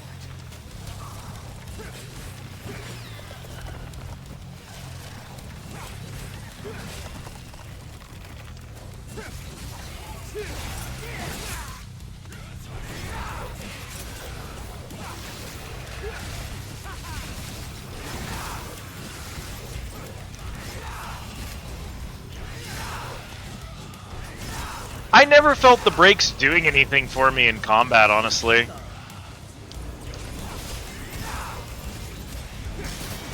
Pretty early on, I would just rearrange my arms so that the number one arm is the one that I just wanted to use, and then never break the arm. There'd just be the arm that I liked, and then I just wouldn't bother switching. Honestly, same with Dante. Rather than trying to spend a bunch of resources upgrading all of Dante's styles and then learning 6 different weapons and the way they interact with his different... I took the sword, I learned how sword works, I unlocked all of sword moves, I called it a day. I just do not care about the rest of his kit. I don't see why I should. When I go to unlock S rank on everything, if I even like the game enough to bother with that, I'll Google a guide and someone will say, here you go, here's the fight where you're supposed to use the stupid whatever weapon. And I'll be like, okay, I'll just use it because the guide said so, but otherwise I'm just not going to learn it. It's too tedious. Flipping around your abilities shouldn't feel like that. It just shouldn't.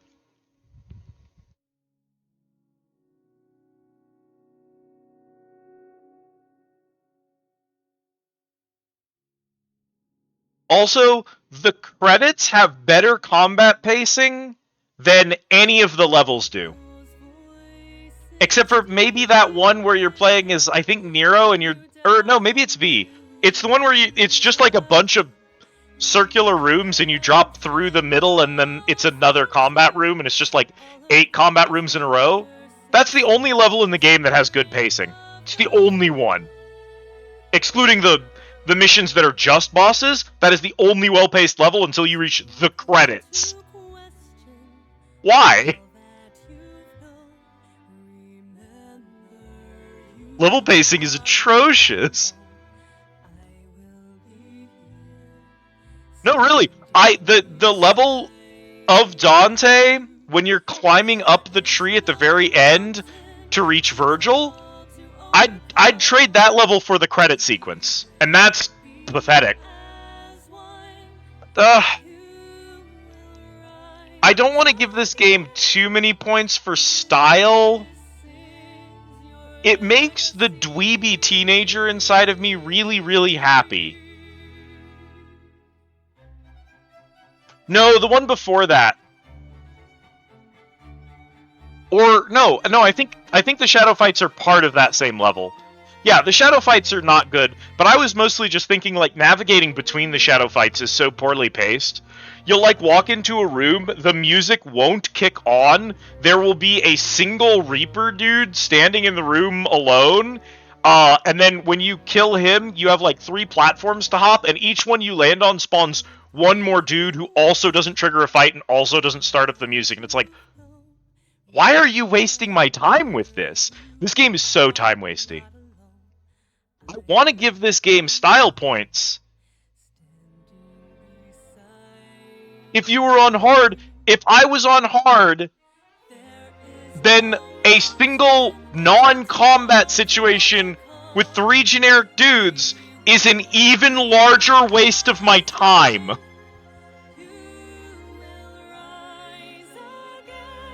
Because all that means is that the actual real fights, like the credits sequence, which is a real fight, has 30 Scythe dudes.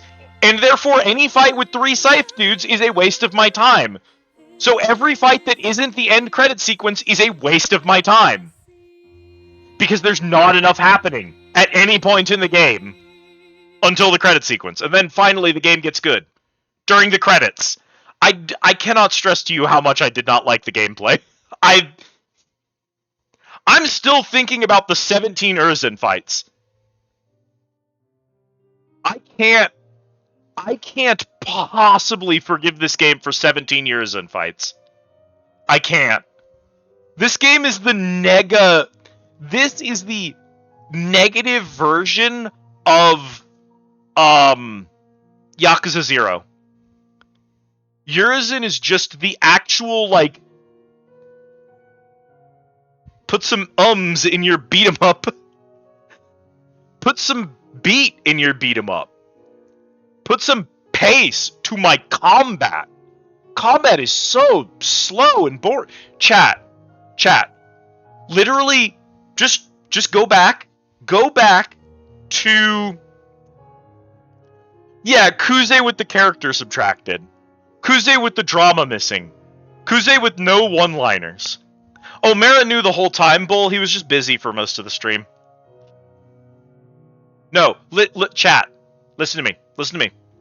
If you want to know my final take on this game, in terms of just gameplay, go back to the Nero and Virgil fight, cut to the section of the fight where he did the big room-wide AoE that I had to leave, and then I had to run in to attack him afterwards. Watch how long it takes me to cross the battlefield to get to him. Wow, no sign of him. Nothing.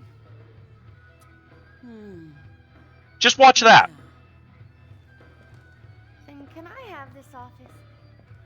Because I've been... Anyway, here's the part where we're sexist during the end credits, because we can sell the game better if we're sexist about it.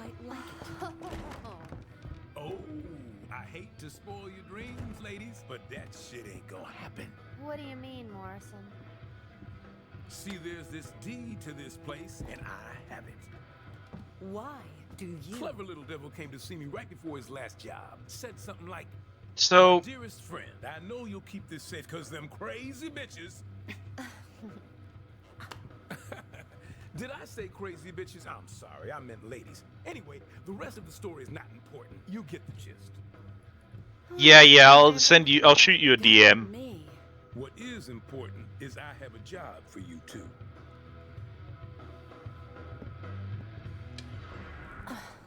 Cause the rent ain't free. If I were to score this game, I think if I'm gonna score a game, gameplay has to be half of it. At least. And I give this game a 1 out of 5 for gameplay. That's his final offer. I'm giving you a 1. I didn't need to give you... I could have given you a 0 out of 5. I'll give you a 1 for gameplay. So the rest of the game is the other 5. Just perfect 10 out of 10 for soundtrack. When did you learn to count? We're even. You know, We'll let this play out. I think this is never gonna end. Maybe. We got plenty of time.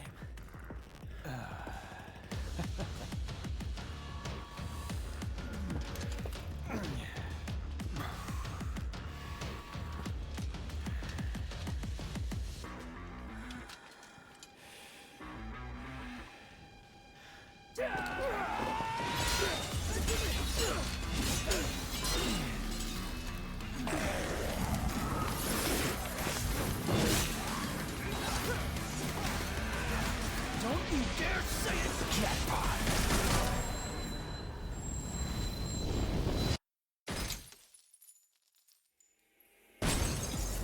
There's complete the game, bunch of other crap, S rank. Alright, so here's the thing. Break it down for you. Perfect soundtrack, no complaints for the most part. In terms of like graphics, it's bland, the environments suck. I don't think a lot of the characters are particularly interesting to look at. I'm gonna be real with you. I get the appeal of the cringy inner teen, and I have to give it some credit for that, but enemies are kind of just a mess a lot of the time.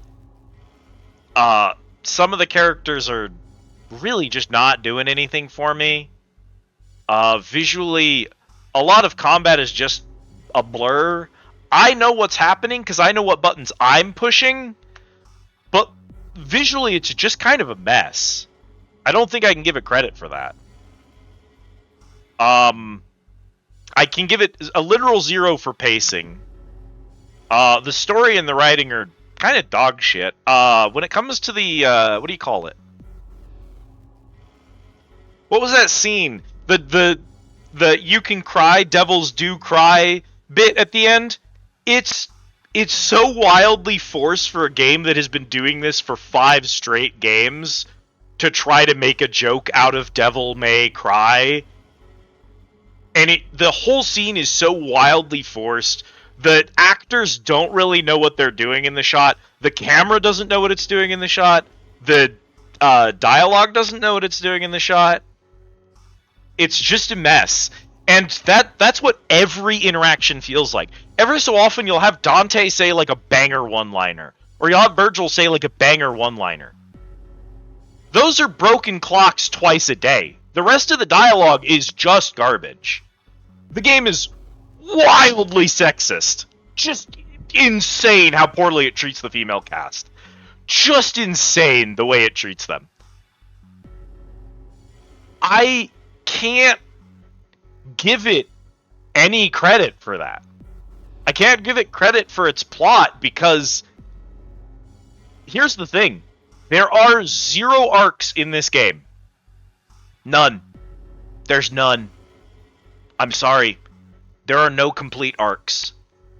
Nero has an arc. Just doesn't really go anywhere. It's kind of the problem with that. Dante doesn't have an arc. At the start of the game, Dante wants to... You know what? Hang on. Also, hi, VFH. Welcome in. I hope you're doing well. Let's do this real quick. You are now playing a cheesy C-grade action movie. If that was all there was to it, I'd be okay with it. But the problem is the combat is so removed from the action and style. It's such a mess of technical expression, slow, sluggish movements that delay you and try to force you to play the game technically rather than to brute force it. that it's just removed from the action that the rest of the game wants you to think is in here. None of the animations, none of the sequences that they show you to sell the game look at all like combat ends up feeling, even remotely. And that might be me hating on the combat, but at the end of the day, I feel like a game like this should be more sluggy.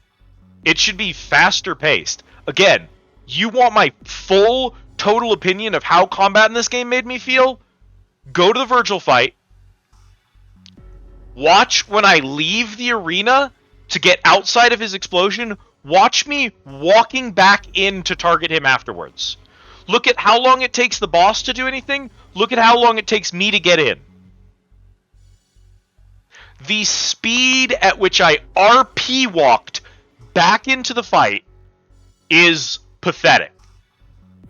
Slow bosses, slow attacks, slow characters, slow movement, slow parkour, slow exploration, slow navigation, slow fighting. The whole game is that. I'm not going to master jack shit. The game should feel good immediately. I should not have to get amazing at the game in order for it to have any redeemable qualities.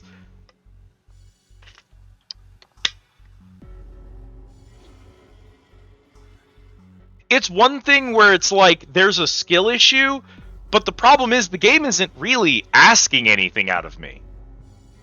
It's not asking me to do anything. There's characters have like 5 combos and 17 different weapons. I could switch 17 different weapons to get all of my combos out with all of my weapons, but there really isn't that much depth. Oh yeah, no, for sure, no. I've absolutely heard that argument. Oh, just master the game. Just get good at it. Just complete it on every difficulty and get an S rank on every single mission.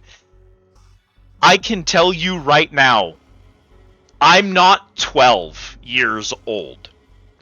I know that my opinion of this game would not get better if I S-ranked every single difficulty.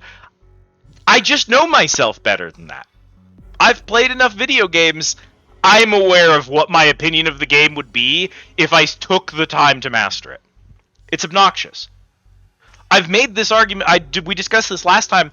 I played through 4 playthroughs on multiple difficulties, on multiple settings of Doom Eternal, and put an honest, sincere attempt to understand the flow of Doom Eternal. When I was done mastering Doom Eternal, when I had 100% the game and completed every difficulty and completely mastered all of its systems, there was a brief moment where I said, I understand the flow this game is trying to force you to do. Also, it's trying to force me into a flow. It's not natural, it's not instinctive, it's not satisfying, it doesn't reward multiple playstyles, there is a correct and wrong way to play the game. Dog shit. Even after mastering Doom Eternal, I walked away from it and said, bad game. Even though there were moments when I did manage to have fun when I mastered the systems, it's the fact that I had to spend so much time mastering those systems in order to have fun. In Doom 2016, I had fun with the game in the first mission, before it introduced any of its systems, because its pacing was better, its combat was better, its enemies were better, its level design was better. Everything about Doom 2016 is 100 times better than Doom Eternal. It does not matter that the skill expression of Doom Eternal is raised. The bar for every other factor of that game was lowered in order to increase its skill expression. If all you care about is maximizing your skill expression, you will probably like that game. But I think way too much of quality was sacrificed to get there. And I'm not saying you're wrong to like Doom Eternal, nor am I saying you're wrong to like Devil May Cry 5.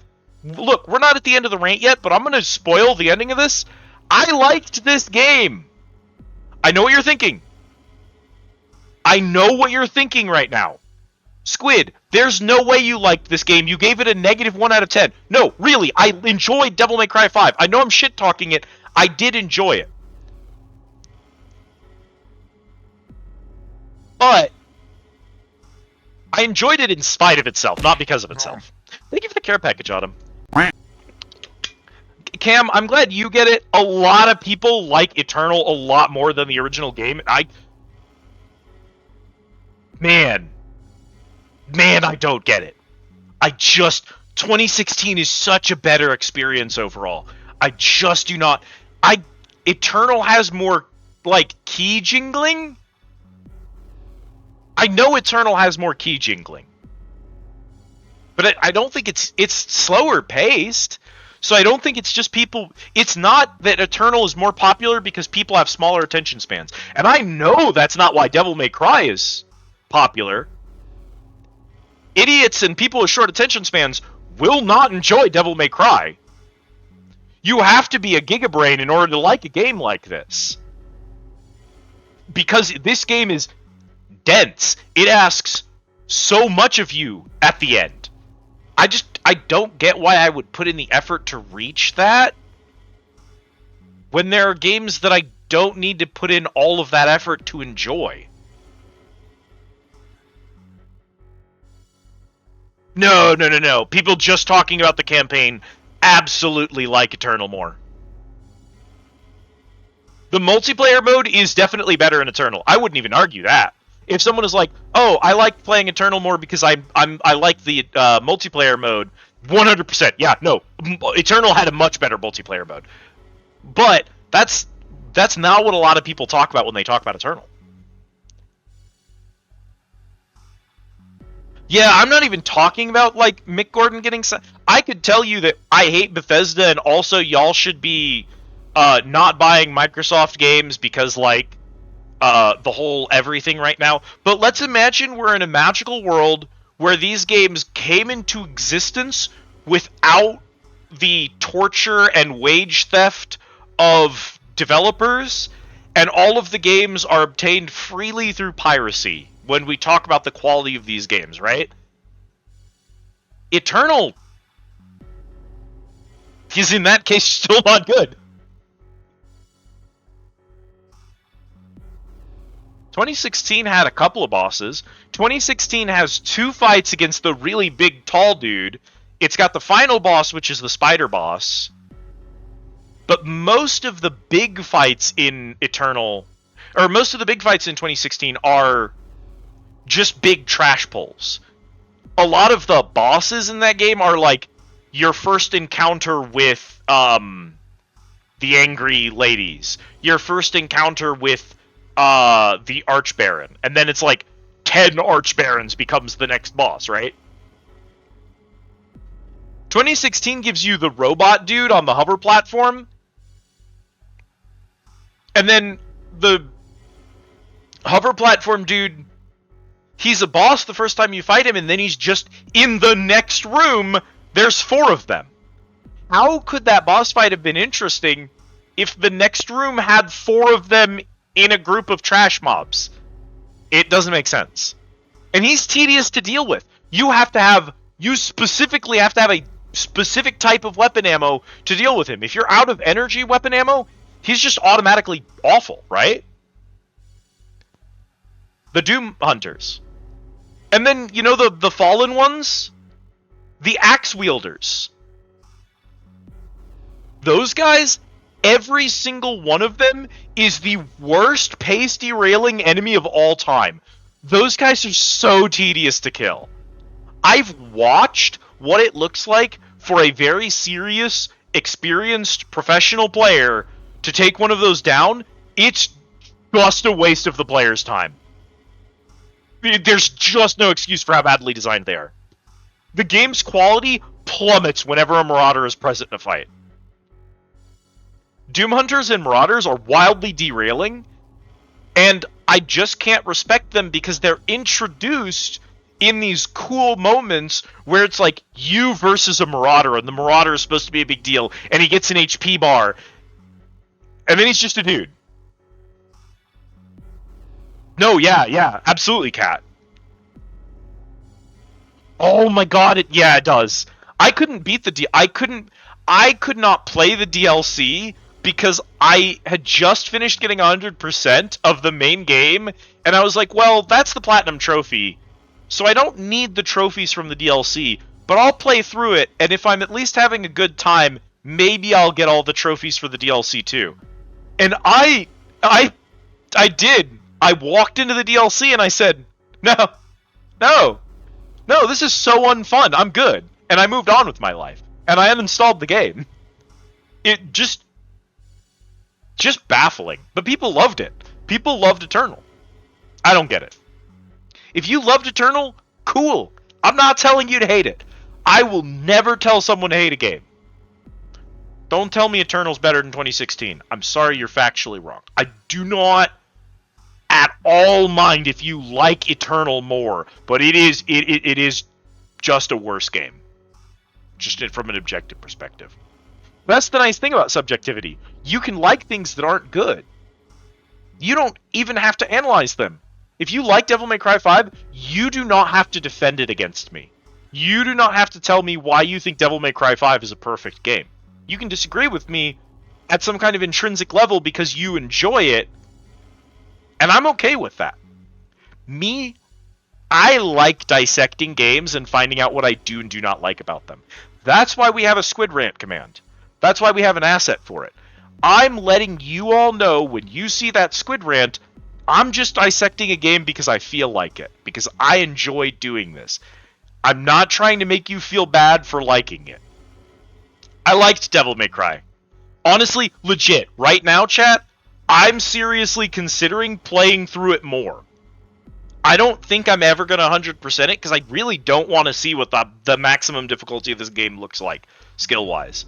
If I was playing on PlayStation, because I have this on Steam, if I was playing on PlayStation, I might try for the Platinum Trophy, just to see how bad it gets. On Steam, I just don't think I care enough. But I kind of want to do another playthrough. I kind of want to, like, collect all the abilities, try out every character's, like, full move set, figure out what all of the buttons do, maybe play a difficulty up once everyone is fully upgraded, because I enjoyed my time with it. And that's the hard thing. When Mara asks me to score this game, I'm like, objectively, this game is like a 4 out of 10. I'm sorry, this game is a disaster. It's... Yeah, that's what Mara was saying, is don't even bother with Dante Must Die mode. And I'm like, I don't want to. But I might want to try hard.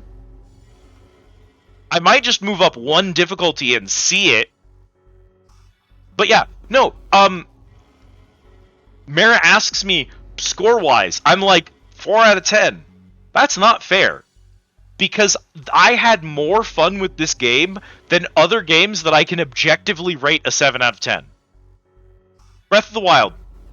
You want my objective, quantitative scoring on Breath of the Wild? Breath of the Wild is a 7 out of 10 game. It's a little bit meandering. Its environments are too big for what you're able to do in them. It doesn't have a lot of enemy or technique variety. You kind of solve every combat the same way. There aren't enough unique enemies. There aren't really a lot of unique items. The items you do have give you a lot of options. But the thing is, at the end of the day, you don't need every single tool in your toolkit to be the weird stop-motion accelerate thing. You could just have a boomerang. You could just have an ice wand. You could just have... Some Zelda games have 40 items in them. And most of those are fun to use. One of the Zelda games lets you carry around a pet Chain Chomp. So when I get 3 of them in Breath of the Wild... No, I'm sorry. It has a dearth of content. It is a content desert. There's not as many side quests as people think. People think there's side quests in Breath of the Wild. There's not. The actual total is like 7 or 8. It's like a very small amount of side quests. Some of those side quests have like 30 steps to them, so they feel a little bit more involved. Breath of the Wild doesn't have a lot of content. At the end of the day, it has 100 temples, and each of those temples has like 1 to 2 puzzles. Guys, the water puzzle in Ocarina of Time is one of like 20 dungeons, and it has 30 puzzles in it. Breath of the Wild doesn't have content. It is without a doubt the longest Zelda game to 100%, And it is also the one with the least stuff in it. Those two shouldn't be the true. And so on a objective scoring, probably 7 out of 10. Because at the end of the day, it is a gorgeous game. It feels great to play. The new tools are incredible. I actually love tracking down the temples. I actually do like a lot of the puzzle design. I wish that they were more conglomerated, and I wish that it didn't take so long to get between them, but I do like it. I like navigating the world. I like the horse system. I like the glider system. I'm an Assassin's Creed fan. I like the map towers. Sue me. I think it's good exploration. 7 out of 10. I hated it. 7 out of 10. I did not have fun with it at all. I just was not enjoying myself. It just, every fight felt so samey to me. You kill a bokoblin, he drops a stick, you break your stick on him, you pick up a different stick, you beat another bokoblin with a different stick. No. I just got bored. This game, on an objective scoring, I'm giving it like a 4 out of 10, but I had a lot of fun with this game. It feels wrong. Subjectively, like maybe like a 6 or a 7 out of 10. Of course, Bull. Yeah, absolutely. Can you soft lock yourself? No. No. Shouldn't be able to. Can you be slightly more specific about it?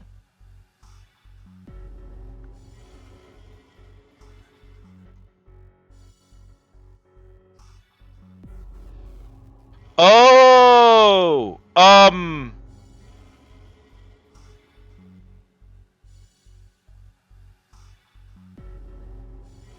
if you're totally out of resources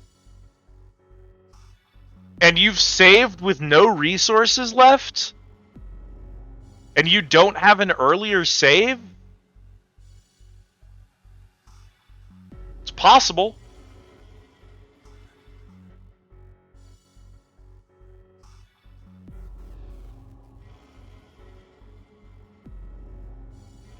Like, so running out of health, like, let's say you walk into a boss fight and you only have half a heart left and you don't have any items, you would theoretically still be okay. Because you could just do the fight without taking damage. It might be hard, you might be in a tough spot, but that wouldn't soft lock you. If you're saved right before a time skip and you're out of food, you probably do have to go back to an earlier save. So if you haven't been making multiple saves, you might be in trouble there, yeah. I will say this. Most maps have a lot of items in them. So it's possible if you don't progress time, you might be able to go back and find more food somewhere. But if you have no food, if you have 1 food left in your gauge and absolutely 0 items left, you probably can't save the game at that point.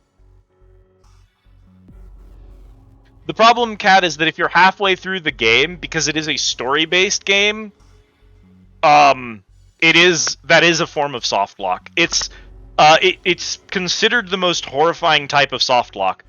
It happens in Resident Evil. It's possible to save immediately before a boss fight in Resident Evil when you've used all the ammo on the map and simply be unable to kill a boss and have to restart the entire save. Just restart a whole playthrough from scratch. That is actually possible in some of the old Resident Evil games. It's brutal, but it does happen because it's resource management. It's possible. Yeah, it's possible you could soft lock that way.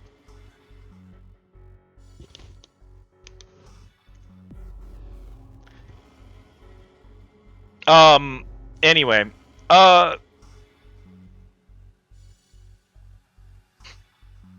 Devil May Cry 5. It's a weird one. And I am at a point where I want to give it a 4 in terms of its objective quality. I think it's a mess of a game. I couldn't possibly recommend it to someone. Look at this red orb. Look how stupid he looks. Looks like AI-generated asset. Looks like a stock photo of a character on a bottle of hot sauce. Yeah, I hope Keeley manages to find a way out of it. I didn't find it to be terribly difficult, but if you play pretty unoptimally, you might actually put yourself in a situation where you simply can't afford food. I managed to get through with enough food the whole game, but...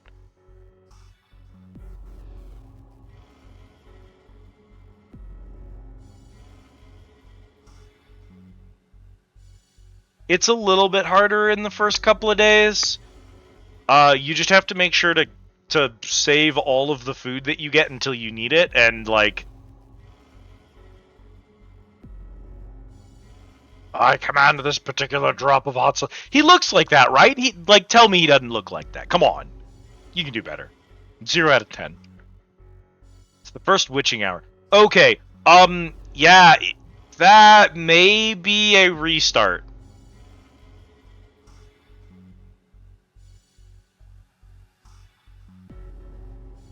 You could try a Google search and see if there are other people who've run out of food at that point. I don't remember enough of the game to say for certain. I do know that you can talk to... You can talk to Lebkuchen. She gives you bread. The bread girl gives you, like, free bread every day. And before you get the other person that you have to feed, the free bread every day should keep you alive. How do you even run out of... How do you go through 5 food on... You might start the first day without max food, in which case, yeah, if the shops are closed and you don't have any food and you can't find any in the environment, you might just need to try stocking up on food as soon as you get the opportunity to.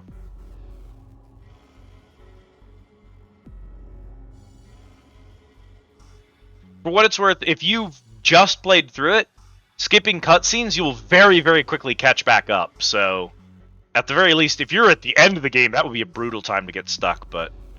Yeah.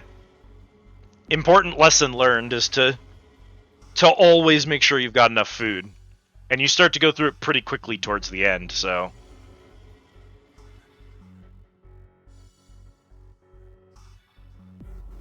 Fireflies give items.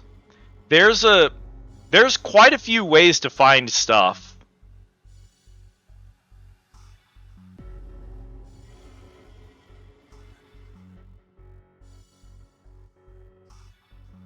I spent a lot of the game selling my extra bread, actually.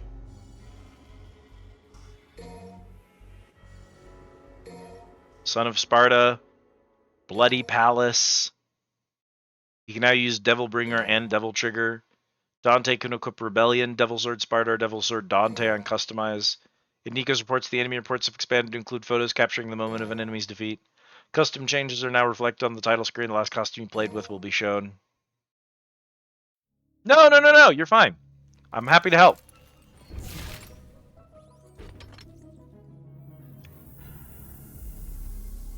I haven't played it recently, and I only played through it once. I didn't have any problems with food, but I'm an aggressive item hoarder.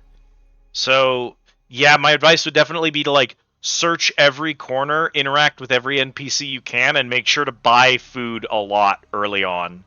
Because it's more important to have enough food than it is to have enough health. Because you can always avoid taking damage, you can't avoid getting hungry.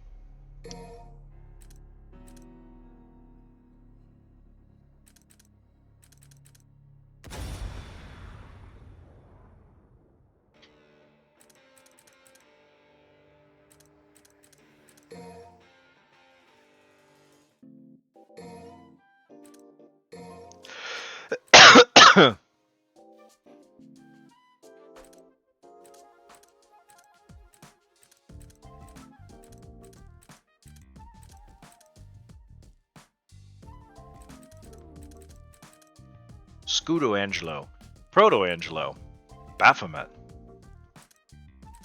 Behemoth, nobody.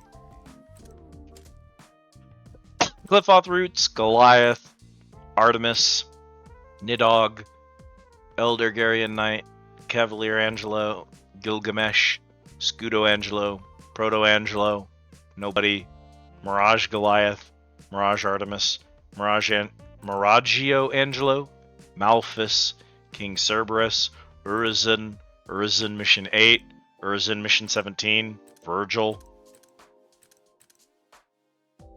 So this right here, chat, there are more bosses than there are enemies. I really do not need to tell you how that's a balance problem. I really don't even need to explain that one.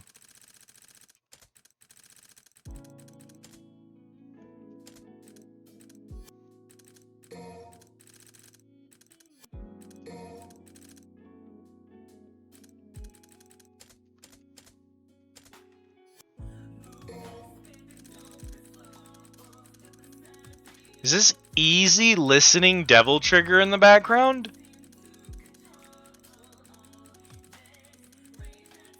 Why?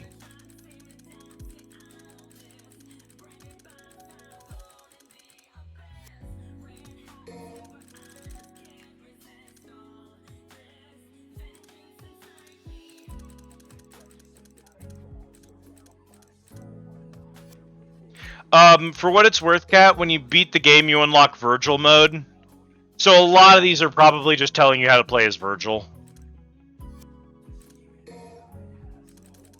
That's why we're not missing a lot of enemies. We're missing one boss, and it's probably like a boss fight against Dante. But like all the other ones would be... everything else would be the same except for the tutorials, because he plays different.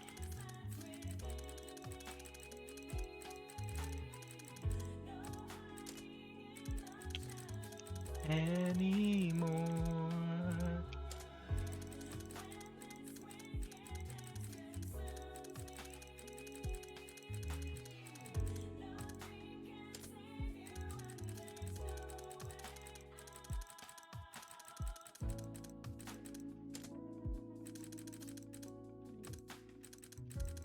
Three concepts arts. These are all the cutscenes.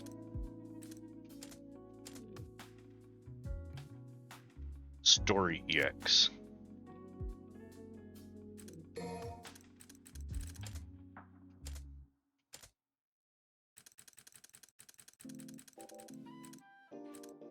There it is! Oh, okay.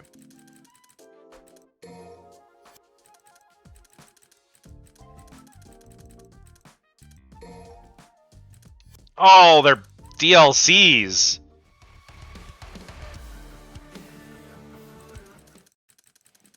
Kat, maybe those tutorials are actually purchased. Maybe you have to go into the DLC shop to buy the tutorials.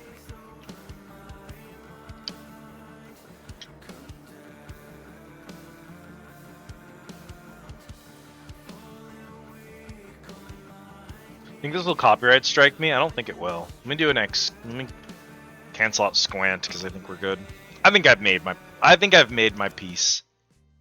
Each tutorial is $5. Pay me $5. Get a tutorial. Don't you want to complete your tutorials? Look, here's all the basic stuff.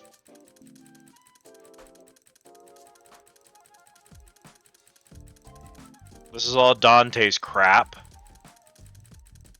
This is all the secondary stuff. So, like, that's where it starts, right?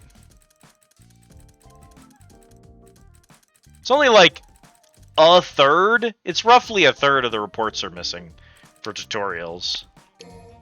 It's 4 characters. So it would be like, you'd get a tutorial for Virgil. You'd probably get a bunch of those. Bloody Palace probably has them. Some of the secret missions might have them. The higher difficulties might have tutorials for other unique stuff. Can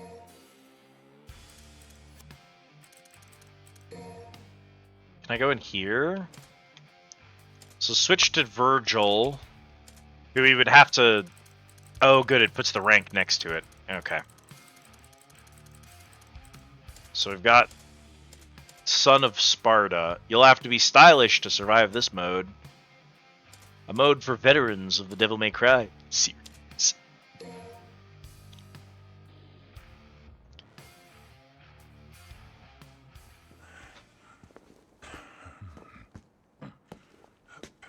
We're not going to play the whole thing or anything. Just a little longer. But we're only 2.5 hours into stream, so. What is it? You hungry? Well, you're in luck, pal, 'cause food's ready and Kitty A always makes too much. Hope you like loud talkers too, 'cause got a pair of those upstairs. You see something you like? You a demon? Nero, the food's getting cold. Kitty, get back inside now!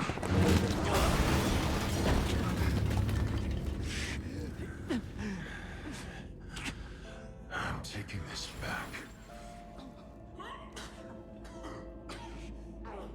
I'm running out of time.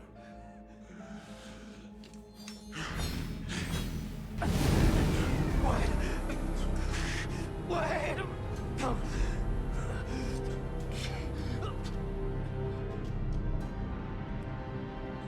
Someone's gonna have to explain to me why Nero's arm was the Yamato. Yeah, Nero saw like a homeless dude walk into his garage and was like, "You want dinner, buddy?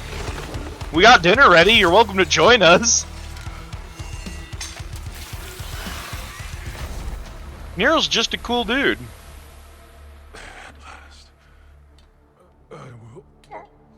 His arm just does that. Why? Why his arm be doing that?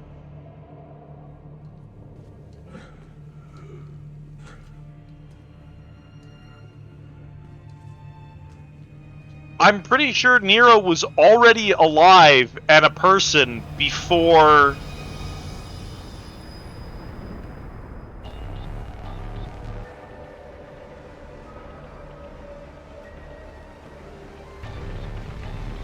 like, during some of the other games, Nero was already alive and Virgil still had Yamato. So he had to have put the Yamato in there at some point?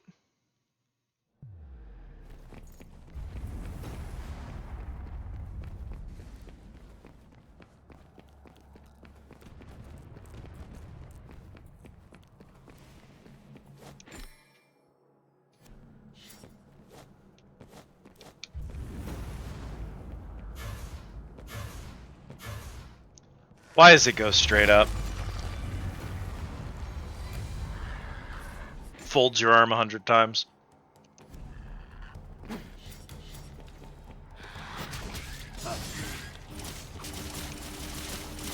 Oh cat, behold my gun!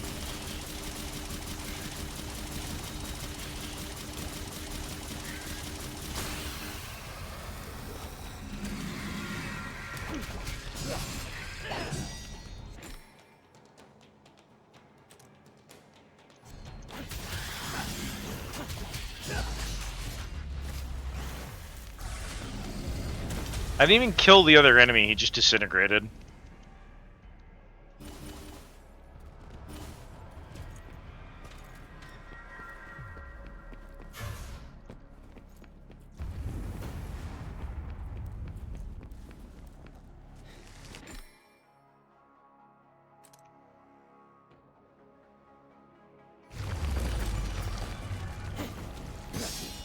Okay.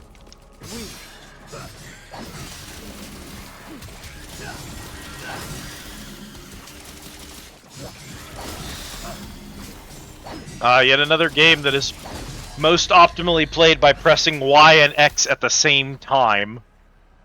Alas.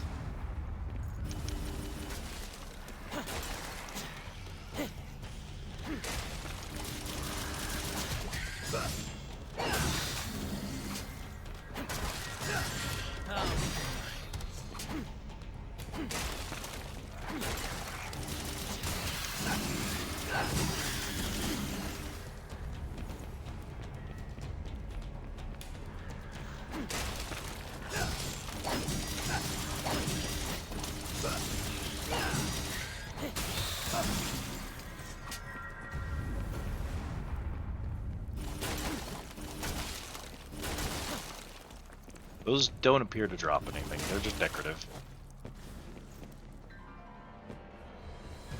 Decorative pustules. Feels like a Warframe item, doesn't it? Decorative pustules. That is a Warframe item.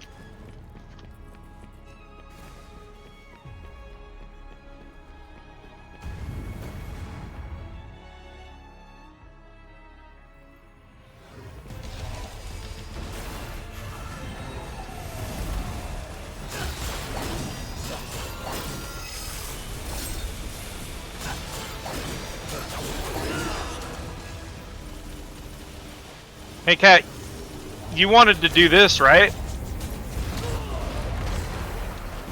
You wanted to redo the Urizen fight again? In the playthrough where you play as the character who literally is Urizen?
Cool, that shouldn't have done all that damage.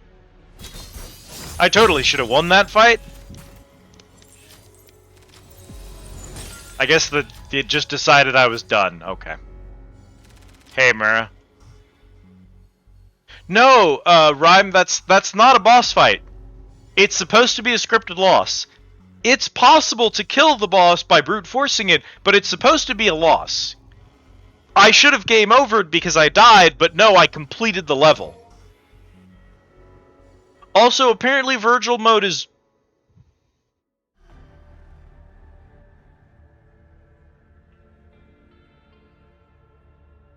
just playing through the levels, but as Virgil with no extra dialogue or cutscenes? Is that what we're doing here? That's such a, like, PlayStation 1 era type of reward. Hey, congrats on beating Ape Escape. You can now play the game as Spike. Cool, thanks. It's 1997 again.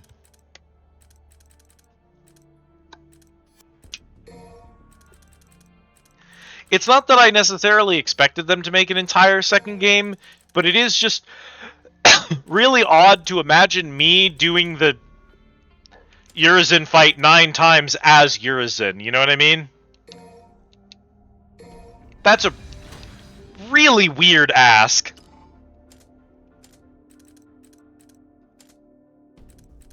They charged money for this? Dog, Ape Escape didn't charge me money to play the game over again as Spike. This is literally a worse game than Ape Escape.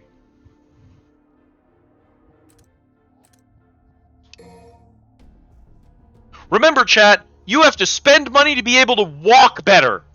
That's an upgrade they want you to spend money on in this game. Okay, well, I mean, you know, it's an unlock. in the unlock thing. Remember that people who pre-ordered the game got red orbs. Pre-ordering the game gave you red orbs. That means, yes, they did ask you to spend $10 extra to walk faster. That's how bad this game is. I actually don't think a game has ever disrespected me that much in my entire life. Just like they didn't charge you to play Dante. They charged me to play any of the characters. Technically, they charged Mara. Mara bought this game.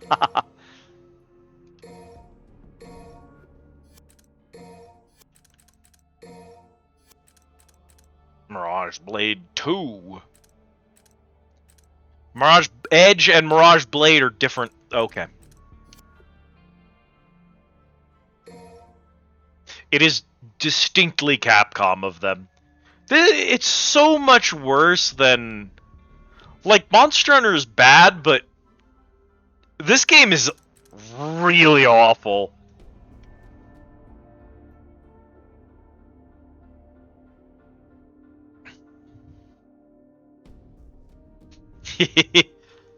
Look, when you have a weakness, what can you say?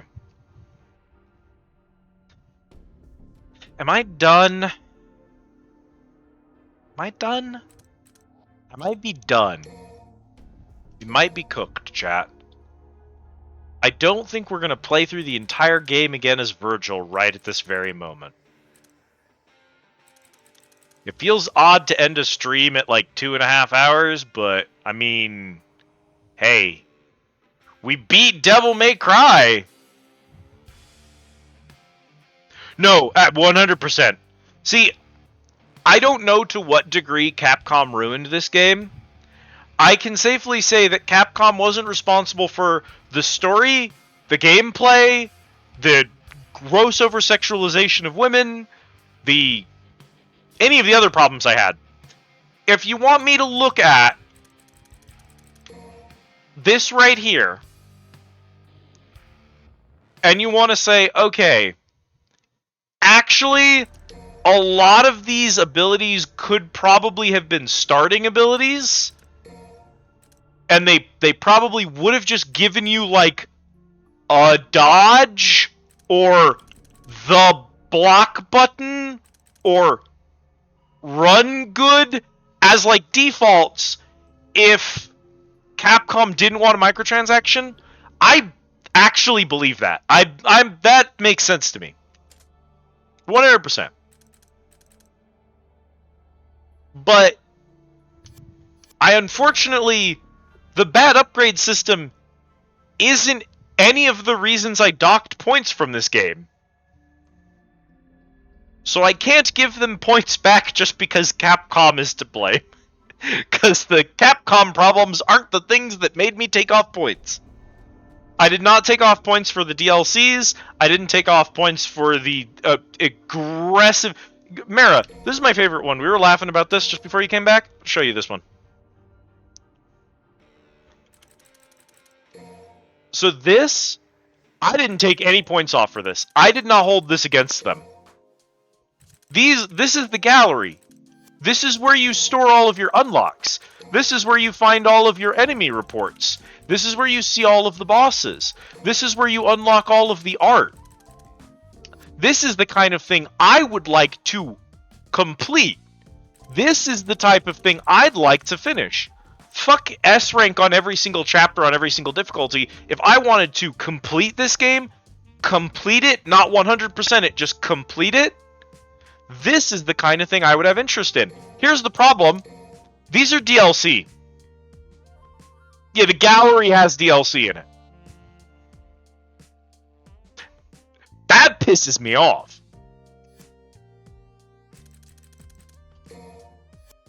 Add-on. Add-on. Add-on. It's... You might have ignored this one. Add-on. These are purchasable title screens.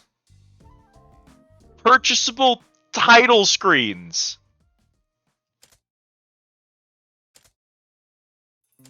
It's a DLC where you can unlock a different voice for the stylish rank announcements. I didn't take points off for that. I'm not scoring them on that because I don't actually believe that that's the fault of the Devil May Cry team. I believe that's Capcom's fault.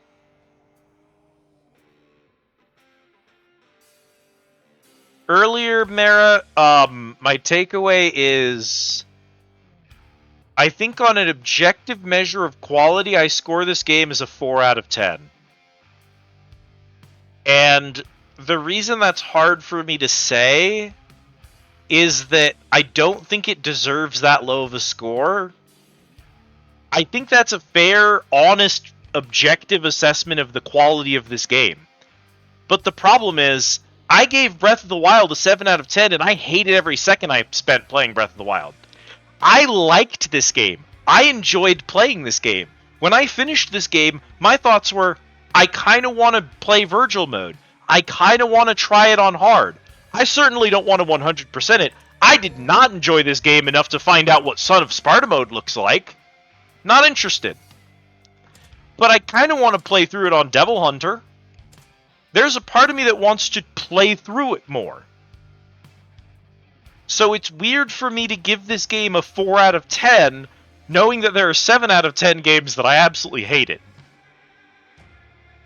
So, in terms of my personal subjective enjoyment, I think I'm going to give Devil May Cry a 6 out of 10. I had a lot of fun with it. It's goofy, it's funny, the animations are great, the characters sometimes have some really good moments. It would probably be like honestly, even with the gameplay was this bad all the time and I never liked it, if the characters were solid the whole way through, I could give this game an 8 out of 10. But Mara, no matter how much you love this game, you look me in the eye and you tell me that it wasn't actually painful to sit there and watch the scene where, and during the end credits, when Nico and Nero attempt to force the Devil May Cry title into a joke about him crying. You tell me that was good writing? If you can, I'm taking your VIP badge from you. No, that hurt. That hurt. The character writing isn't consistently good. But when it is good, God, I love Dante. God, I love Virgil. God, I love V. When it's good, it's really, really good. And it justifies the playthrough. I couldn't tell you that without looking you in the eye. That's fair. I hate that scene. I hate that scene so much, Mara. Without a doubt, it's one of my least favorite scenes in a video game ever. I hate it so much. And you know what the worst part is? There's a part of me that thinks they thought that scene was going to be the new version of, I was supposed to be the one to fill your dark soul with light. But there is something about that hits just right. There's something about that line that just hits good. And this game doesn't do that as often. It's weird. I think one has more zingers than this one does in terms of dialogue, which is baffling because one doesn't have a lot of dialogue. Yeah. Oh, no. Yeah, well, I would agree with that. I actually think that the ending parts of this are pretty solid.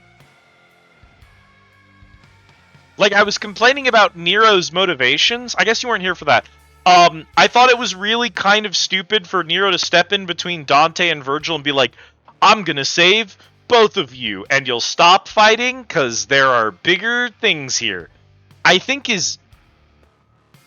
honestly think that they took a growth arc for Nero, and they just completely aborted it.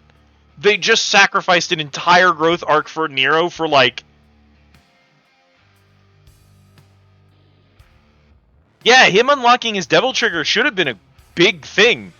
But he unlocks his Devil Trigger because he wants his uncle and dad to get along? Stupid. Stupid. Stupid. I'm sorry, stupid.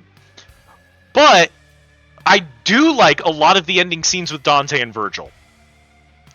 I think After 5 goddamn DMC games, there should be a point when Virgil learns that being better than Dante isn't going to make him happy. Virgil just has to get over himself now. V learned about the world. V gained critical knowledge that Virgil never had. And there is a moment at the end of this game, that's brilliant.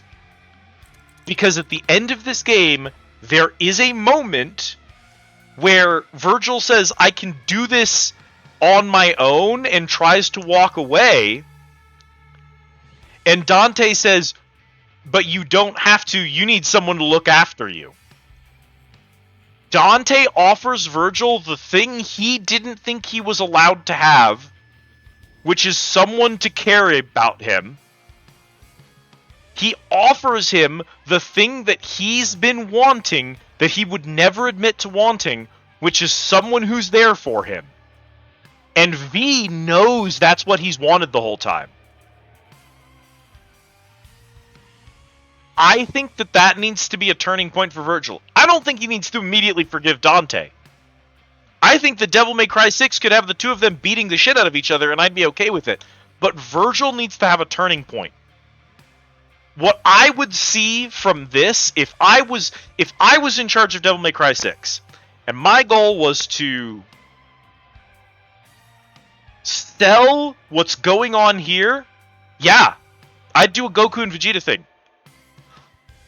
I would have it so that Virgil has moments throughout the story when there isn't a big crisis going on, where he says, Dante, I think I've finally surpassed you. And they have a big fight, but it's just about Virgil being better than Dante. It's not Virgil trying to kill Dante. It's not Dante trying to stop Virgil from doing something evil.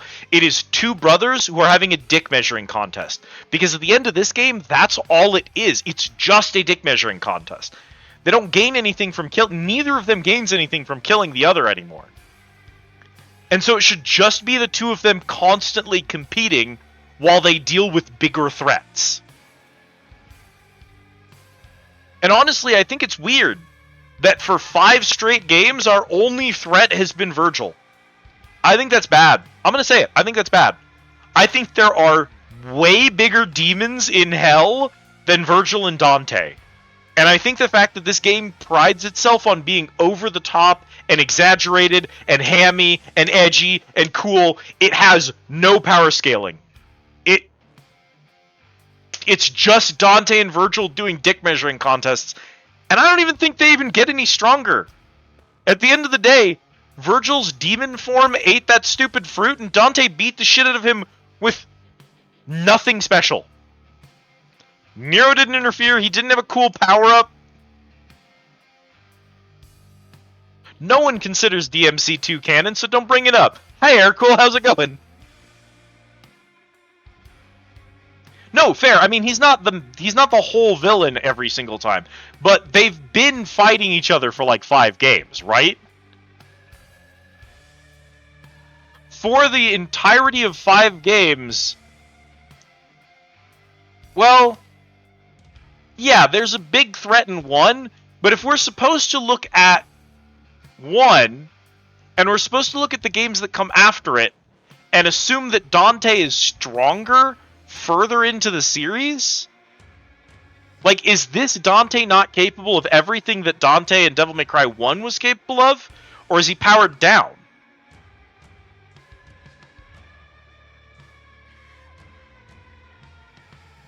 Maybe. I'm going to be honest with you. I'm going to be totally honest with you.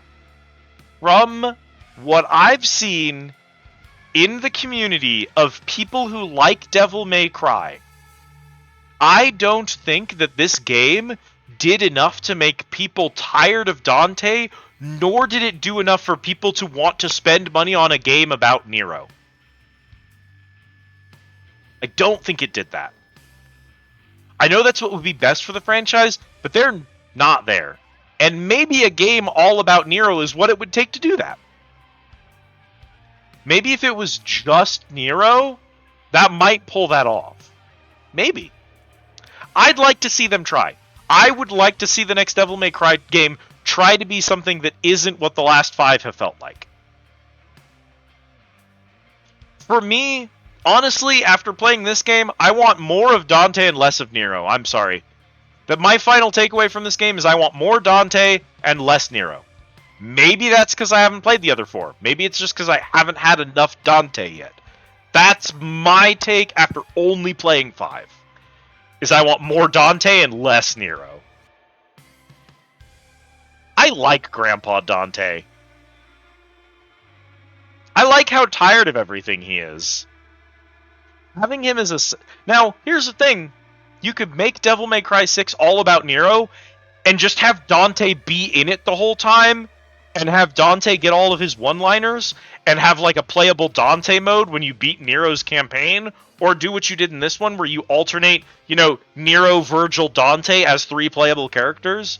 And you could sell me on that very, very, very easily. Even if it was centered around Nero, just having a lot of Dante screen time, I think, would do it. And maybe a game like that would make Nero the protagonist they need to move forward.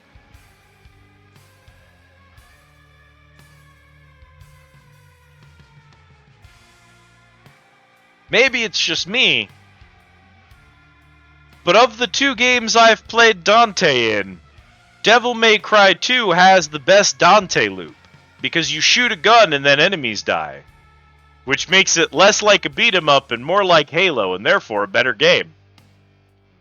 This is bait. Don't panic, chat. That was bait. That was bait. Don't panic. I'm fully admitting that was bait.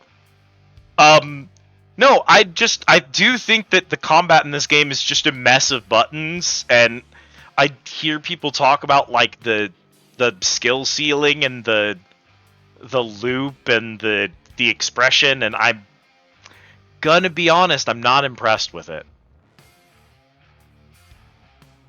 Guns replace swords for a reason. DMC2 is the best game. It's the most realistic. If you were fighting demons, you would just use guns. Guns would win. Swords are cringe. No, beating up demons with a sword should feel good. It didn't in DMC2, but my problem is, it didn't really feel good to me in DMC5 either. Guns felt better in DMC. That's the insane part. This game has better gunplay than DMC2. The rocket launcher alone justifies playing this game instead.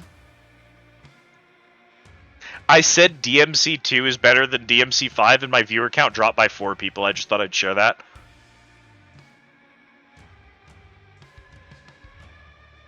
I even said it was bait afterwards, but I watched the viewer count just drop 4 people. Solid. Oh, I think almost immediately. I think that this game definitely appeals to a specific niche audience. I think that niche audience are people who want the highest possible skill expression, and they want a difficult gate to get there, because mastering combat that has a difficult entry gate does feel better. But that's a neurosis, and I don't necessarily think that it makes your game better to appeal to a very small group of people with a specific neurosis. As someone with my own neuroses, who likes when games appeal to my neuroses, I still think I can say that at an objective level, limiting your game to a very, very small audience of very, very specifically neuroatypical people isn't maybe the best play. Maybe it is. Maybe Devil May Cry needs to exist because there aren't enough games that have a really specific entry gate that are sluggish and slow and that require very precise management of your position, your pacing, and your movement in order to guarantee the best scoring outcome. Games that don't reward bull rushing enemies. Games that don't reward brute forcing. Games that aren't Kingdom Hearts 2. Because to me, this is Kingdom Hearts 2 if it was really, really slow. Really, really slow Kingdom Hearts is what I get from the gameplay for this. But like Kingdom Hearts 2, like the good one, right? The one that had a lot of like actual juggling and movement techs. It's just that, but really, really slow. Here's my thing. I play Dante, I press B, and I get out of the way of an attack, right? And then I play Nero and I press B and my hand explodes, and I have 387 end frames, during which anyone can beat the shit out of me. And I don't have a move that can cancel that. And I play Virgil, and my B teleports me into the air, which, I mean, I've only fought one boss as Virgil, but that boss just had a bunch of moves that shot lasers from the air, so pressing the B button just got me hit by them. And it takes so long to stop attacking and move out of the way of something, and you lose your combo if you get hit, so you're not supposed to tank it. So being good at this game involves breaking your pace more than the game already does. That loop is a negative loop. It feeds back negatively. My experience with this game so far has been that the objective is to derail the combat and then get back into the combat as quickly as possible to maintain combo. I can't say I get it. Nero, supposedly, has a parry, which might fix this. Problem is, that's Nero. Dante's still got a dodge. So Dante is gonna feel okay. Nero might feel okay. I don't know about Virgil and V. I don't think it's possible for V to feel okay. V is cooked. V is cooked. You're not gonna salvage that gameplay. Thank you for the care package. Other way around? What other way around?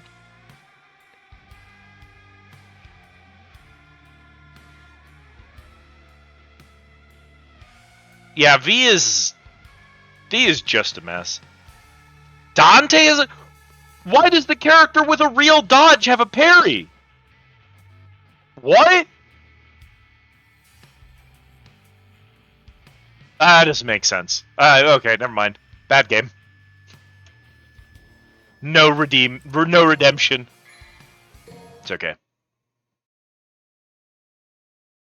Chat. I'm going to open the sacred document. We have not opened the sacred document in many years.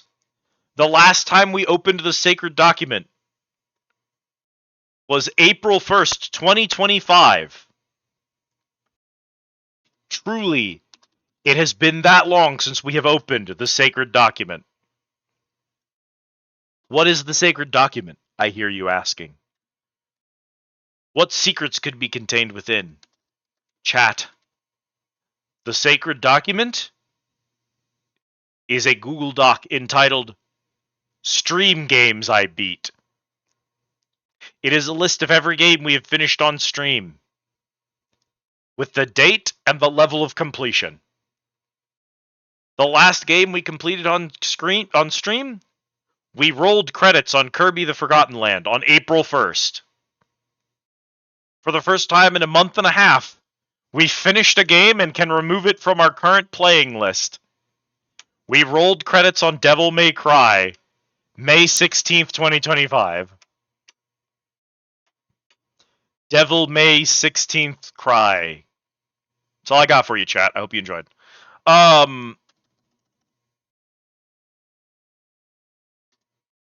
mean, you can add a game to consider list. That doesn't mean you get to add it to the current playing list, because sometimes I play a game for the consider list and then immediately stop playing.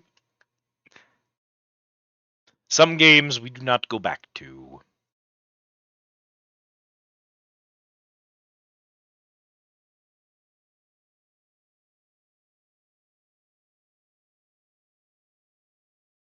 All right, let's go. Let me go get my button. Is it this one? It's this one.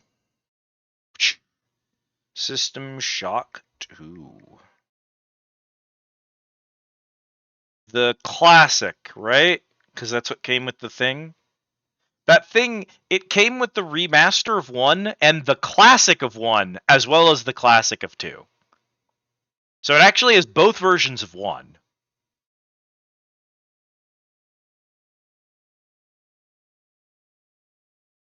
Listen to the following. It's pretty good. All right. System Shock 2 is added to the list. Let's go over the list. The next game on Consider the Following is Enchanted Arms. Afterwards, Totally Accurate Battle Simulator. Night in the Woods. Balatro. MS Saga A New Dawn. Tactical Breach Wizards. Escape from Mistwood Mansion. Blueprints. Witcher 3 Wild Hunt. And System Shock 2. So we're pretty narrowed down. For those who didn't hear, we did get the Blue Twitch authorization. So there are games I can't stream on twitch.tv that I want to stream. I can now stream those games on a different site. I can't talk about that site on Twitch, and I can't link to that site on Twitch. But for those of you who know me, there will obviously be links in other places. There are 4 games that are intended for that place. So there are 4 of those. And then we do still have Simpsons Hit and Run, which mostly I just need to get the setup up and running. So we're down to 10 games, plus 4 for Blue Twitch, and a 5th one that is a speed run that requires some setting up to get ready for. That's the situation we have as it stands right now. We still have a handful of games we're currently working on, which is exciting. Thank you for the consider, by the way. I could keep going. It's Friday. The night is young. I'm going to take the rest of the night off. We beat Devil May Cry. That's a good place to call it. This is the part where I talk about what comes next. Devil May Cry 5, probably not coming back to stream. I think that I might, from here out, enjoy it more if I play it at my own pace and not worry about, like, watch me stream this game and look like a fool and fail this boss 18 times and have some rando come into my chat and tell me skill issue. I think maybe not worrying about that, not worrying about, like, arguing about the quality of the game with people in chat might actually make it easier to appreciate it. So I think we're done with DMC on stream. I'll probably play a little bit more off stream. I might at least bother to do Virgil's story, since I know there's an extra ending. And I might do, like, hard mode and just see what it looks like. I don't think I'll 100% it or anything, but it might be nice to do those. Yeah, Cad and I have been working really hard to narrow the consider list down. We've been doing a very good job of getting through the considers. We've been super consistent with them. 2 things that have helped have been, we no longer, like, I'll warn people if I'm going to play their consider game, but my goal is, like, no, I'm not going to, like, go into your DMs and schedule a specific day where I know you can be here. I'm just going to be like, okay, Wednesday this week is your consider game. That has to be enough for right now, because otherwise it can sometimes take months for me to schedule a game with someone. So just doing one of those every week, and if we look at a game and we say, oh shoot, I don't own that game. I don't have a copy of that game, or the copy of that game I have doesn't work. And then deciding, cool, let's just do the next game. Because there's nothing about the Consider Redeem that says I have to do them in order. I try to. But if a game doesn't work, oh, you know what else is on the Consider list? Chat, you want to know what's like 30 games up on the consider list? Callie considered Simple Fish Adventure. But she wanted to be there for she wanted to play Simple Fish Adventure with us. So we haven't done it because Callie and I have been discussing when she's free to do Simple Fish Adventure. I actually marked Dante's Inferno off the list because I did consider the following Dante's Inferno. That one was a bit. I was the one who redeemed that. And I said, you know what? It doesn't really matter. I'll just play it. I'll play it when I feel like it. Also, when we were scrolling through the consider the following list, one of the considers was, I'll consider ads. I'll consider scheduling ads. I still haven't done that. I still got to go set up an ad scheduler and figure out a strategy for what to do every hour when we have a 3-minute break. I told chat, guys, I'm considering scheduling ads because I think an ad scheduler might be good. Supreme. I think if we had an ad scheduler, we wouldn't have pre-rolls, and that would be better for people discovering the channel and sticking around because there wouldn't be pre-rolls. And then we could always get rid of dehydrate. We can get rid of dehydrate, and we can be like, oh, it's okay. What we'll do is we'll just every hour we'll run the 3 minutes of ads. I'll program a mini game that y'all can play while I'm not here, so y'all can do something in the chat while the ads are running, and that keeps everyone's attention for a couple minutes. And I think that that's probably fine. So that's what we're thinking. So I tell that to chat, and chat says, and I know Autumn and Jan were both part of this, but people in chat are like, Squid, you said you're considering ads? You have to put it on the consider the following list. You have to do a redeem. You don't get free ones. You have to do a redeem. Because I don't like words on stream.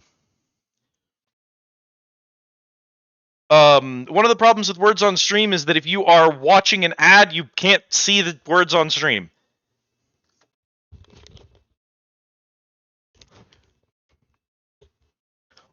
So I don't think it's a good ad breaker. The second problem that I have is I want as much of what happens on this stream to be something I own as possible. Which is why we don't do marbles and we don't do words on stream. Because I want me to have made as much of what happens on this channel as possible. You know that fishing game? I'm planning to do one of those. I am actively working on plans to get the idle fishing game that a bunch of VTubers are using. Y'all know that one. But I don't want to just use the default one. I want to design my own. Even if it's not going to be as good and it's going to be a ton of work for something that already exists, I want to make it distinctly mine before I use it. So that's my reason. I could just use the default stuff, but anyway, that's the state of the consider list. We're narrowing it down. Next week is going to be Enchanted Arms. I will have to figure out with Riza how I'm supposed to play that. I don't remember if we were going to do an emulation or if I was going to need to get it on the PlayStation Store or something, because it's not on Steam. No, you know every lore. Bull, you know every lore.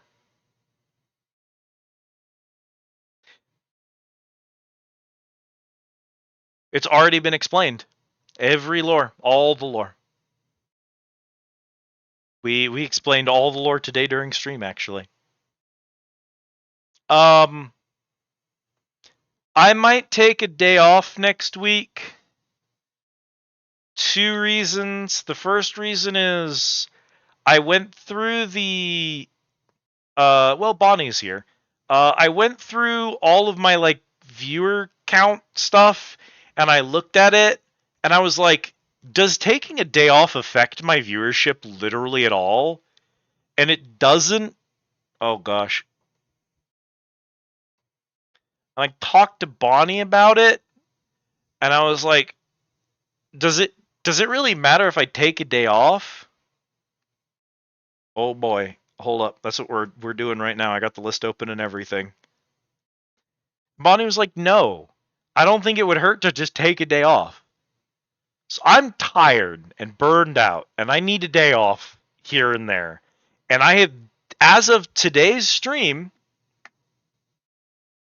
we are 9 weeks. We are on a 9-week streak. I've done 9 weeks without missing a single scheduled stream, chat. That kicks ass. It feels good. So, if I'm feeling burned out and tired, I should just take a break. So we might not do all 3 streams next week.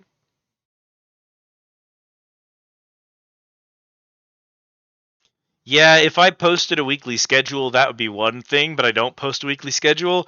People just know that I do Monday, Wednesday, Friday.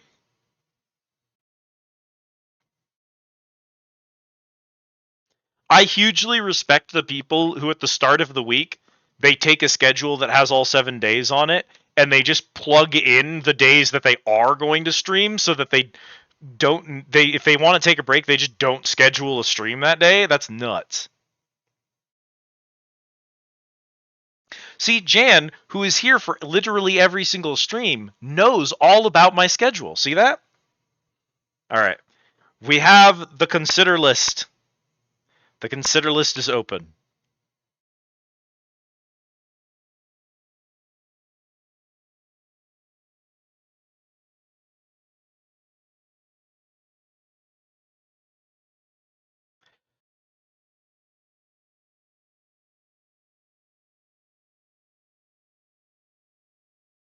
Rogue Heroes? Alright, bet. Is this going to be a Bonnie collab? I'll put Bonnie collab on there.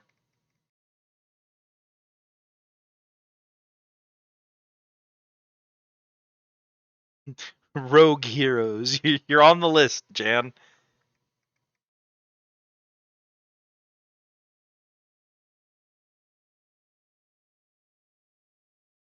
It certainly wouldn't be the first. It's not even close to the first consider for a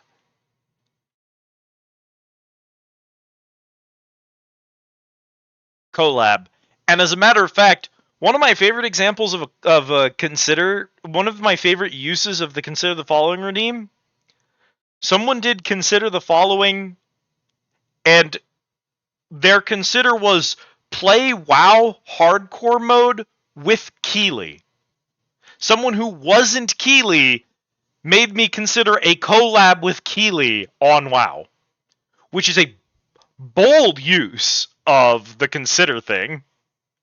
So I love that. Big fan of it. All right.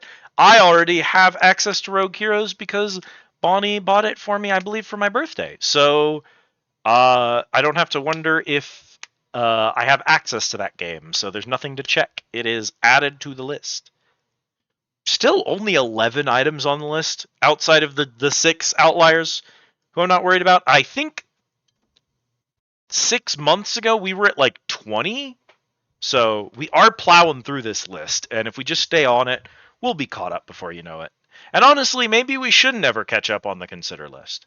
Maybe always having another game to play is that's good. You know? It stresses me out when it's like 30 items long, but all right. Bonnie, you are on the consider list, so before too long, we will be playing Rogue Heroes. There's my tits.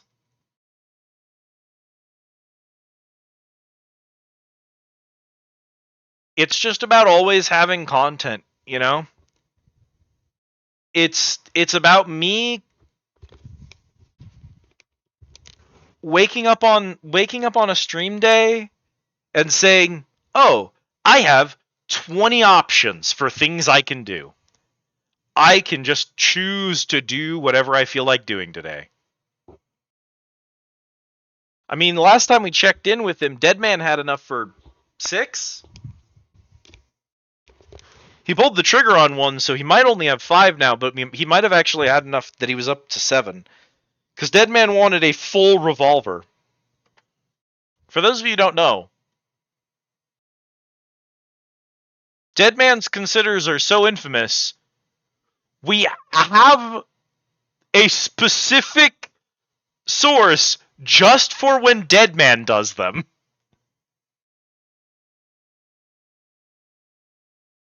He gets his own art for it. Alright. Man, I'll tell you what. Feels weird to end stream here. It's gonna be a short VOD. No, I already wanted to take today off. We're not gonna find another game and do another 6 hours. I know it's Friday. I know if I play a little bit longer, people will raid in. I know that my viewer average today is gonna be like 10 because I didn't go for very long, and so a lot of people didn't make it here. Even in spite of that, I'm gonna take today off and have some downtime. We beat Devil May Cry. We got a game off the list. That's a good place to wrap. 3 hours is stupid short for me. Yeah, 3 hours. 3 hours is a decent stream. It's a good stream length. It's not my average, but like, there's nothing wrong with a endurance streamer just doing a short stream. Honestly, Rhyme, that's the biggest issue I have with doing 8-hour streams right now, is I've been uploading my streams to YouTube and it looks stupid. When I look at my YouTube and it's like the shortest length on there is a 7-hour video, I'm like, I would click off their channel. I like sit there and watch 7 hours of that? Nah. I wish I could separate them into like 1-hour segments or like 2-hour segments.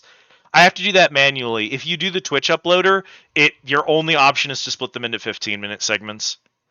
And I don't want to be in the middle of a squid rant and then, like, I don't want to be sitting here being like, let me tell all of you why Devil May Cry 5 is a bad game. It's a bad game because I didn't like it. And that's actually the only reason. Like, I don't want to be doing that and then have it, like, cut to the next section of the VOD.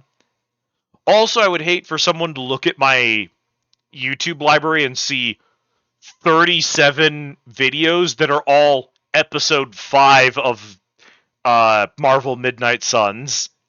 It's like, why are there so many episodes? Oh, that was the stream where we streamed for 18 hours and then I split it into 15-minute segments.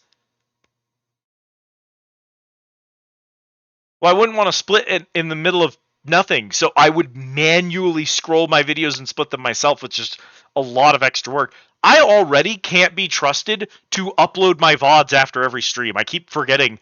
3 of our VODs were almost deleted before I remembered to upload them. You have 2 weeks to remember to do that, and I almost let 3 of them get dissolved. That's not like 3 of them were down to their last couple of days. No. 3 times I have gone to check and found a video I hadn't uploaded at 0 days left. I'm not good about that kind of thing. So I just need to do it in the way that makes it easiest for me. And this is the way that makes it easiest for me. I am going to hate myself after stream, chat. I'm going to be like, why didn't you play another game? Your average looks so bad. You only streamed for 3 hours. I don't care. We're gonna raid out. It's the right call. No, fuck you, bull. Autumn, we're raiding out.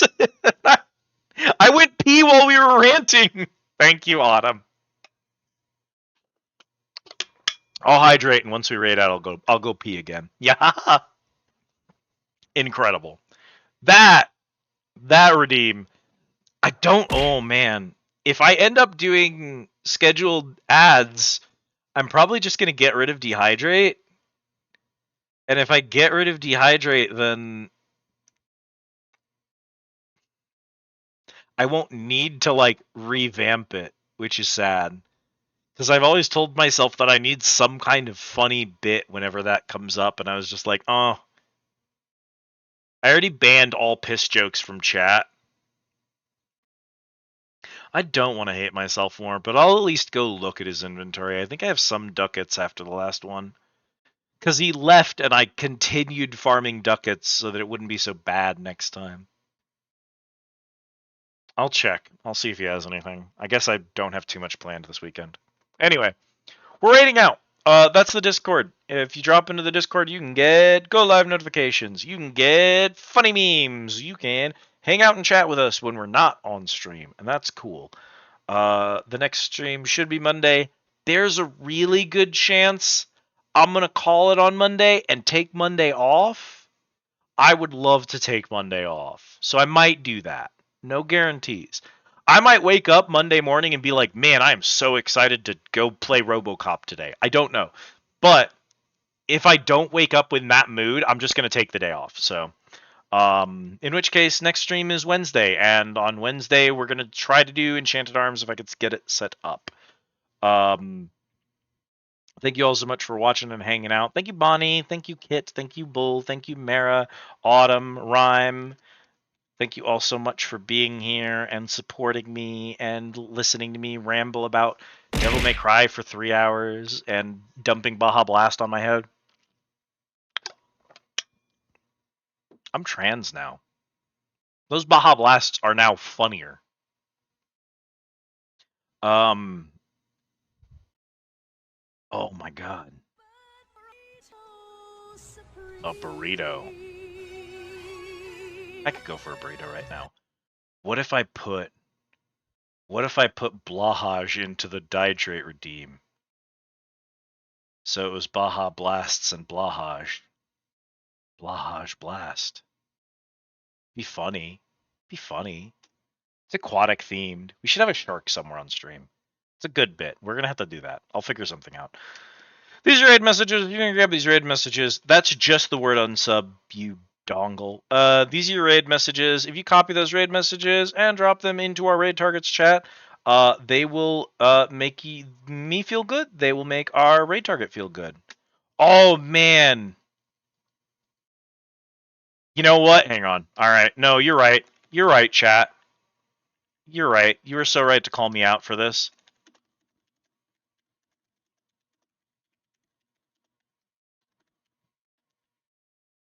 Can't believe I didn't think of it. Thank you so much for telling me, chat.